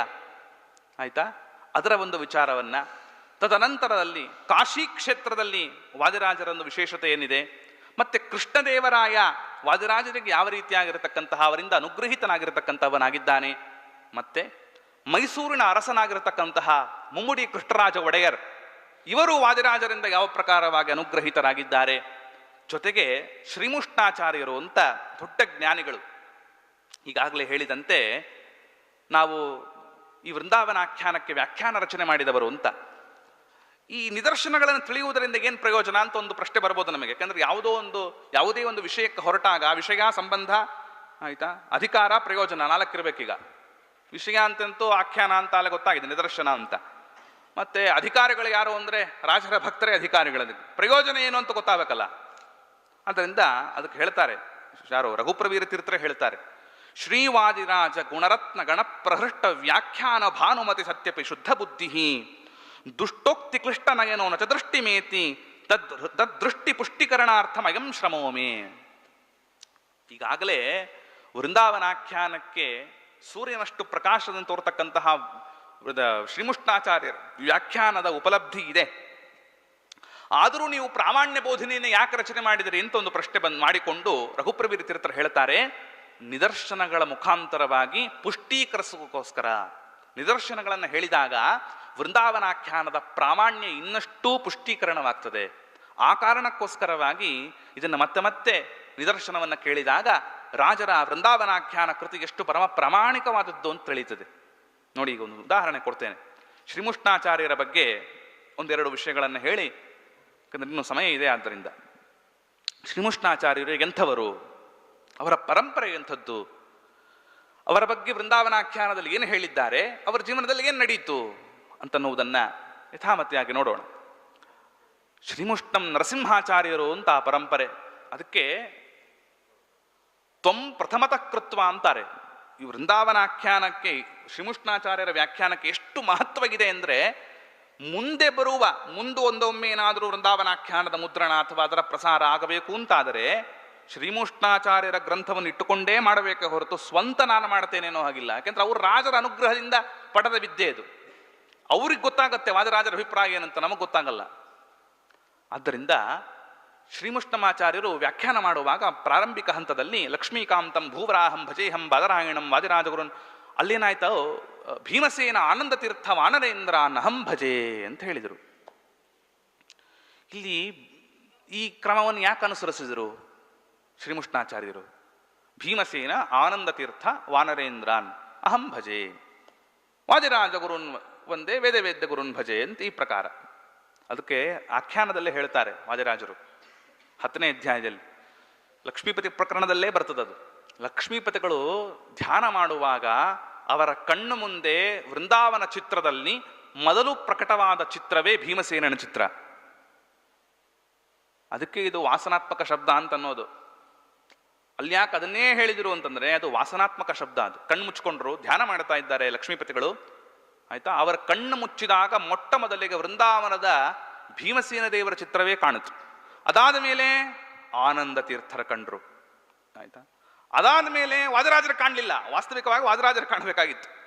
ವಾನರೇಂದ್ರರು ಯಾರೋ ಮುಖ್ಯಪ್ರಾಣದೇವರು ಕಂಡ್ರು, ಆಮೇಲೆ ವಾದಿರಾಜರು ಕಂಡ್ರು. ಅದಕ್ಕೆ ಭೀಮಸೇನ ಆನಂದ ತೀರ್ಥ ವಾನರೇಂದ್ರಾನಹಂ ಭಜೆ ವಾದಿರಾಜ ಗುರುನ್ ಮುಂದೆ ವೇದ ವೇದ ಗುರುನ್ ಭಜೆ ಅಂದ್ರೆ ಸ್ತೋತ್ರ ಮಾಡಿ ಅವರು ಹೇಳ್ತಾರೆ, ಇವನನ್ನು ಹೇಗೆ ಕಂಡುಹಿಡಿಯಬೇಕು, ಆಮೇಲೆ ಇವನ ಹೆಸರು ಏನಿತ್ತು, ಭೂಪತೀನಾಂ ಸಭಾಪತೆ ಅಂತಾರೆ ವಾದಿರಾಜರು. ಈ ವಾದಿರಾಜರು ಪ್ರಯೋಗ ಮಾಡೋದಲ್ಲ ಹೀಗೆ, ಅವನ ಹೆಸರು ಹೇಳ್ಬಿಟ್ರಾಯ್ತು, ಹೆಸರು ಹೇಳಲ್ಲ, ಹೀಗೆ ಒಗಟಿನ ರೂಪದಲ್ಲಿ ಹೇಳ್ತಾರೆ. ಭೂಪತೀನಾಂ ಸಭಾಪತೆ ಅಂದ್ರೆ ಏನು, ಅಲ್ಲಿಗೆ ಅದು ಮುದ್ರಿತವಾದ ಗ್ರಂಥದಲ್ಲಿ ಅದಿಲ್ಲ, ಅದನ್ನು ಹೇಳ್ತಾರೆ ಆಯ್ತಾ. ಭೂಪತೀನಾಂ ಅಂತ ಅನ್ನೋದಕ್ಕೆ ಗೋಪತಿ ಅಂತ ಅರ್ಥ ಮಾಡಿದರು. ಗೋಪತಿ ಅಂದ್ರೆ ವೇದಪತಿ ಅಂತ ಅರ್ಥ. ಗೋ ಅಂದ್ರೆ ವೇದಗಳು, ಅದರಿಂದ ವೇದವ್ಯಾಸ ಅಂತ ಅವ್ರ ಹೆಸರು, ಸಮಾನಾರ್ಥಕ ಶಬ್ದವಾಚ್ಯ. ಹೇ ಲಕ್ಷ್ಮೀಪತೆ ಅಂದ್ರೆ ವ್ಯಾಸ ಅಂತ ಅರ್ಥ. ಅದಕ್ಕೆ ವ್ಯಾಸ ಅಂತಲೂ ಅವ್ರಿಗೆ ಕರೆದಿದ್ದಾರೆ ವೃಂದಾವನಾಖ್ಯಾನದಲ್ಲಿ. ಅಂತ ವ್ಯಾಸಾಚಾರ್ಯರು ಎನ್ನುವ ಹೆಸರುಳ್ಳವನೇ. ಯಾವ ಪರಂಪರೆಯಲ್ಲಿ ಬರಬೇಕವರು, ನಾರಸಿಂಹ ಗುರುನ್ ಭಜೆ ಅಂತ ಅವರೇ ಹೇಳಿಕೊಂಡಿದ್ದಾರೆ. ಯಾರಿಗವರು ಹೇಳಿಕೊಂಡ್ರು, ಶ್ರೀಮುಷ್ಣಂ ನರಸಿಂಹಾಚಾರ್ಯರು ಅಂತ ಒಬ್ಬರಿದ್ದರು. ಯಾಕೆಂದ್ರೆ ಇದು ಐತಿಹಾಸಿಕ ದೃಷ್ಟಿಯಲ್ಲಿ ನಿದರ್ಶನ ಪರವಾದ್ರಿಂದ ಸ್ವಲ್ಪ ಈ ಐತಿಹಾಸಿಕ ವ್ಯಕ್ತಿಗಳ ಹೆಸರನ್ನು ಹೇಳಬೇಕಾಗ್ತದೆ. ಅದು ಝಟತಿ ನಾವು ತಲೆಯಲ್ಲಿ ಗ್ರಹಣ ಮಾಡೋದಕ್ಕಾಗುತ್ತದೋ ಇಲ್ಲೋ, ಐತಿಹಾಸಿಕ ವಿಷಯಗಳನ್ನು ನಿರೂಪಣೆ ಮಾಡಲೇಬೇಕು. ಶ್ರೀಮುಷ್ಣಂ ನರಸಿಂಹಾಚಾರ್ಯರು ಅಂತ ಅವರು ವಾದಿರಾಜರ ಕಾಲದಲ್ಲೇ ಇದ್ದವರು, ಯಾದವಾರ್ಯರ ಸಮಕಾಲೀಕರು ಆಯ್ತಾ. ಶ್ರೀಮುಷ್ಣಂ ಭೂವರಾಹನ ಪರಮಾನುಗ್ರಹ ಪಾತ್ರರು. ಅವರ ವಂಶದಲ್ಲಿ ಬಂದವರೇ ನಮ್ಮ ಶ್ರೀಮುಷ್ಣಂ ಆಚಾರ್ಯರು ಆಯ್ತಾ. ಇವರಿಗೆ ಶಾಬ್ದಿಕೋತ್ತಮ ಅಂತ ಕರೆದರು. ಈಗ ಯಾಕೆ ಕರೆದರು ಇವರನ್ನ ಅಂತಂದ್ರೆ, ಅವರ ವ್ಯಾಖ್ಯಾನದಲ್ಲಿ ಅವರೇ ಬರೀತಾರೆ, ಇವರ ದೆಸೆಯಿಂದ ಬೇರೆಯವರು ವಿಶೇಷವಾದ ವ್ಯಾಕರಣದಲ್ಲಿ ಅಭಿಜ್ಞರಾಗಿದ್ದರು, ಆದ್ದರಿಂದ ಶಾಬ್ದಿಕೋತ್ತಮ. ಇವನು ವ್ಯಾಕರಣದಲ್ಲಿ ಪರಿಣಿತಿಯನ್ನು ಹೊಂದಿದವನಾದ್ದರಿಂದ ಶಾಬ್ದಿಕೋತ್ತಮ ಅಂತಲ್ಲ, ಇವನ ದೆಸೆಯಿಂದ ಬೇರೆಯವರು ವ್ಯಾಕರಣದಲ್ಲಿ ಉತ್ತಮವಾದ ಜ್ಞಾನ ಉಳ್ಳವರು. ಇದು ಲಕ್ಷಣ, ಇದು ಈ ಲಕ್ಷಣದಿಂದ ಕಂಡುಹಿಡಿಬೇಕು ನಾವೀಗ ಆ ವ್ಯಕ್ತಿ ಯಾರು ಅಂತ. ಅವರಂತಾರ, ಅವರ ಚರಿತ್ರೆಯಲ್ಲೇ ಬರ್ತದೆ, ಶ್ರೀಮುಷ್ಣಂ ಸುಬ್ಬರಾಯ ಆಚಾರ್ಯರ ಚರಿತ್ರೆಯಲ್ಲಿ ಸುಬ್ಬರಾಯಾಚಾರ್ಯರು ವ್ಯಾಕರಣ ಅಧ್ಯಯನವನ್ನು ಮಾಡಬೇಕು ಅಂತ, ವಾಸ್ತವಿಕವಾಗಿ ಚಿಕ್ಕ ಪುಟ್ಟ ಗ್ರಂಥಗಳ ಅಧ್ಯಯನ ಮಾಡಬೇಕು ಅಂತ ಅವರ ಚಿಕ್ಕಪ್ಪನ ಹತ್ರ ಹೋದ್ರಂತೆ. ಅವರ ಚಿಕ್ಕಪ್ಪ ಚಿಕ್ಕ ಪುಟ್ಟ ಗ್ರಂಥಗಳನ್ನು ಅಧ್ಯಯನ ಮಾಡಿಸಿದರು. ಅವರನ್ನು ಕೇಳಿಕೊಂಡ್ರು, ಸ್ವಾಮಿ ನಾನು ಉದ್ಗ್ರಂಥಗಳನ್ನು ಅಧ್ಯಯನ ಮಾಡಬೇಕು, ವ್ಯಾಕರಣವನ್ನು ಅಧ್ಯಯನ ಮಾಡಬೇಕು ಅಂತಂದಾಗ ಅವರಂದರಂತೆ, ಇಲ್ಲಪ್ಪ ವ್ಯಾಕರಣವನ್ನು ಅಧ್ಯಯನ ಮಾಡೋದಕ್ಕೆ ಇಲ್ಲೇ ಹತ್ತಿರದಲ್ಲಿ ನಮ್ಮ ಊರಿನಲ್ಲೇ ಬೇರೆ ಆಚಾರ್ಯರಿದ್ದಾರೆ, ಅಲ್ಲಿಗೆ ಹೋಗು ಅಂದರು. ನಾವು ಆಮೇಲೆ ಮೊನ್ನೆ ಅವರನ್ನು ವಿಚಾರಿಸಿದಾಗ, ಶ್ರೀಮುಷ್ಣಂ ಆಚಾರ್ಯರು ಯಾರು, ಇಂಥವ್ರು ಯಾರಾದರೂ ವೃಂದಾವನಾಖ್ಯಾನಕ್ಕೆ ವ್ಯಾಖ್ಯಾನ ಬರೆದವರು ಇದ್ದಾರಾ ಅಂದರೆ ಸುಬ್ರಾಯ ಆಚಾರ್ಯರ ಚಿಕ್ಕಪ್ಪ ಅಂದರು. ವೃಂದಾವನಾಖ್ಯಾನದಲ್ಲಿ ಹೇಳಿದರು, ಯಾರು ವ್ಯಾಕರಣ ಶಾಸ್ತ್ರಗಳಲ್ಲಿ ಇವರಿಗಿಂತಲೂ ಉತ್ತಮರಾದವರು ಬೇರೆಯವರು ಇದ್ದಾರೋ ಅಂತಹವನು ಶಾಬ್ದಿಕೋತ್ತಮ ಅಂತ. ವ್ಯಾಕರಣಾಭ್ಯಾಸಕ್ಕೆ ಅಂತ ಇವರು ಬಂದರೆ ಇವ್ರ ಹತ್ರ ಕಲೀಲಿಲ್ಲ, ಅವರು ಬೇರೆಯವ್ರ ಹತ್ರ ಕಳಿಸಿದರು. ಇದು ಲಕ್ಷಣ ಆಯ್ತಾ, ಮೊದಲನೇ ಲಕ್ಷಣ. ಎರಡನೇ ಲಕ್ಷಣ, ಕೃತ್ವಾ ವೃಂದಾವನಂ ತತ್ರ ಫಲಂ ಭಾವಗೆ ಮಾಂ ವಿಭುಂ. ನೋಡಪ್ಪ, ನೀನು ವೃಂದಾವನವನ್ನು ನಿರ್ಮಾಣ ಮಾಡಿಸಬೇಕು, ಎಲ್ಲಿ, ಉತ್ತಮವಾದ ಕ್ಷೇತ್ರದಲ್ಲಿ, ಶ್ರೀಮುಷ್ಣಂ ಕ್ಷೇತ್ರದಲ್ಲಿ. ಇವತ್ತಿಗೂ ಗುಂಡಪ್ರಾಯರ ಸತ್ರ ಅಂತ ಕರೀತಾರೆ ಅದನ್ನು ಆಯ್ತಾ. ಅದು ಎಂಥದ್ದು ಅಂತಂದರೆ, ಬಳ್ಳಾರಿ ಊರಿನವರವರು ಗುಂಡಪ್ರಾಯರು. ಅವರು ಶ್ರೀಮುಷ್ಣ ಮಾರ್ಗದಲ್ಲಿ ಬರುವಾಗ ರಾಜರ ಒಂದು ಪ್ರೇರಣೆಯಿಂದ ಅಲ್ಲಿ ಒಂದು ಜಾಗವನ್ನು ಸ್ವೀಕಾರ ಮಾಡಿ, ಅಲ್ಲಿ ಎಂಥ ವೈಭವ ಅಂದರೆ ಶ್ರೀಮುಷ್ಣಾಚಾರ್ಯರು ವೃಂದಾವನವನ್ನು ಪ್ರತಿಷ್ಠೆ ಮಾಡುತ್ತಾರೆ. ಅರ್ಚಕ ಮನೆತನ ಅಂತ ಬೇರೆ ಅರ್ಚಕರಿಗೆ ಕೊಡ್ತಾರೆ, ಕೇರ್ ಟೇಕರ್ ಅಂತ ಕೇರ್ ಟೇಕರ್ಗೆ ಒಂದು ಮನೆತನವನ್ನು ಇಡ್ತಾರೆ. ಹೀಗೆ ಒಂದೊಂದು ಪೋರ್ಟ್ಫೋಲಿಯೋ ಕೊಟ್ಟು ನಿರ್ಮಾಣ ಮಾಡತಕ್ಕಂಥ ಮಠ ಅದು. ಅದಕ್ಕೆ ಇವತ್ತಿಗೂ ಕೂಡ ಅರ್ಚಕ ಮನೆತನ ಇದೆಯಲ್ಲ, ಆ ಮಂಟಪ ಮನೆತನ, ಅದು ಅರ್ಚಕರ ಮನೆತನ. ಅವರು ಮಂಟಪ ರಾಜಗೋಪಾಲಾಚಾರ್ಯರು ಅಂತ ಅವರೊಂದು ವ್ಯಾಖ್ಯಾನ ಬರೆದರು ವೃಂದಾವನಾಖ್ಯಾನಕ್ಕೆ. ಇದೆಲ್ಲ ಒಂದು ವಾದಿರಾಜರ ವಿಶಿಷ್ಟವಾಗಿರತಕ್ಕಂತಹ ಭವಿಷ್ಯದ್ಯೋತಕವಾದ ವಿಷಯಗಳು. ಇದರ ಇನ್ನೂ ಹೆಚ್ಚಿನ ವಿಚಾರ ಅಂಶಗಳನ್ನು ನಾಳಿನ ದಿನ ಸೇರಿದಾಗ ನಾವು ನೋಡ್ತಕ್ಕಂಥವರಾಗೋಣ ಎಂಬಲ್ಲಿಗೆ ಇವತ್ತಿನ ಎರಡು ಮಾತುಗಳನ್ನು ಶ್ರೀಕೃಷ್ಣಾರ್ಪಣಮಸ್ತು.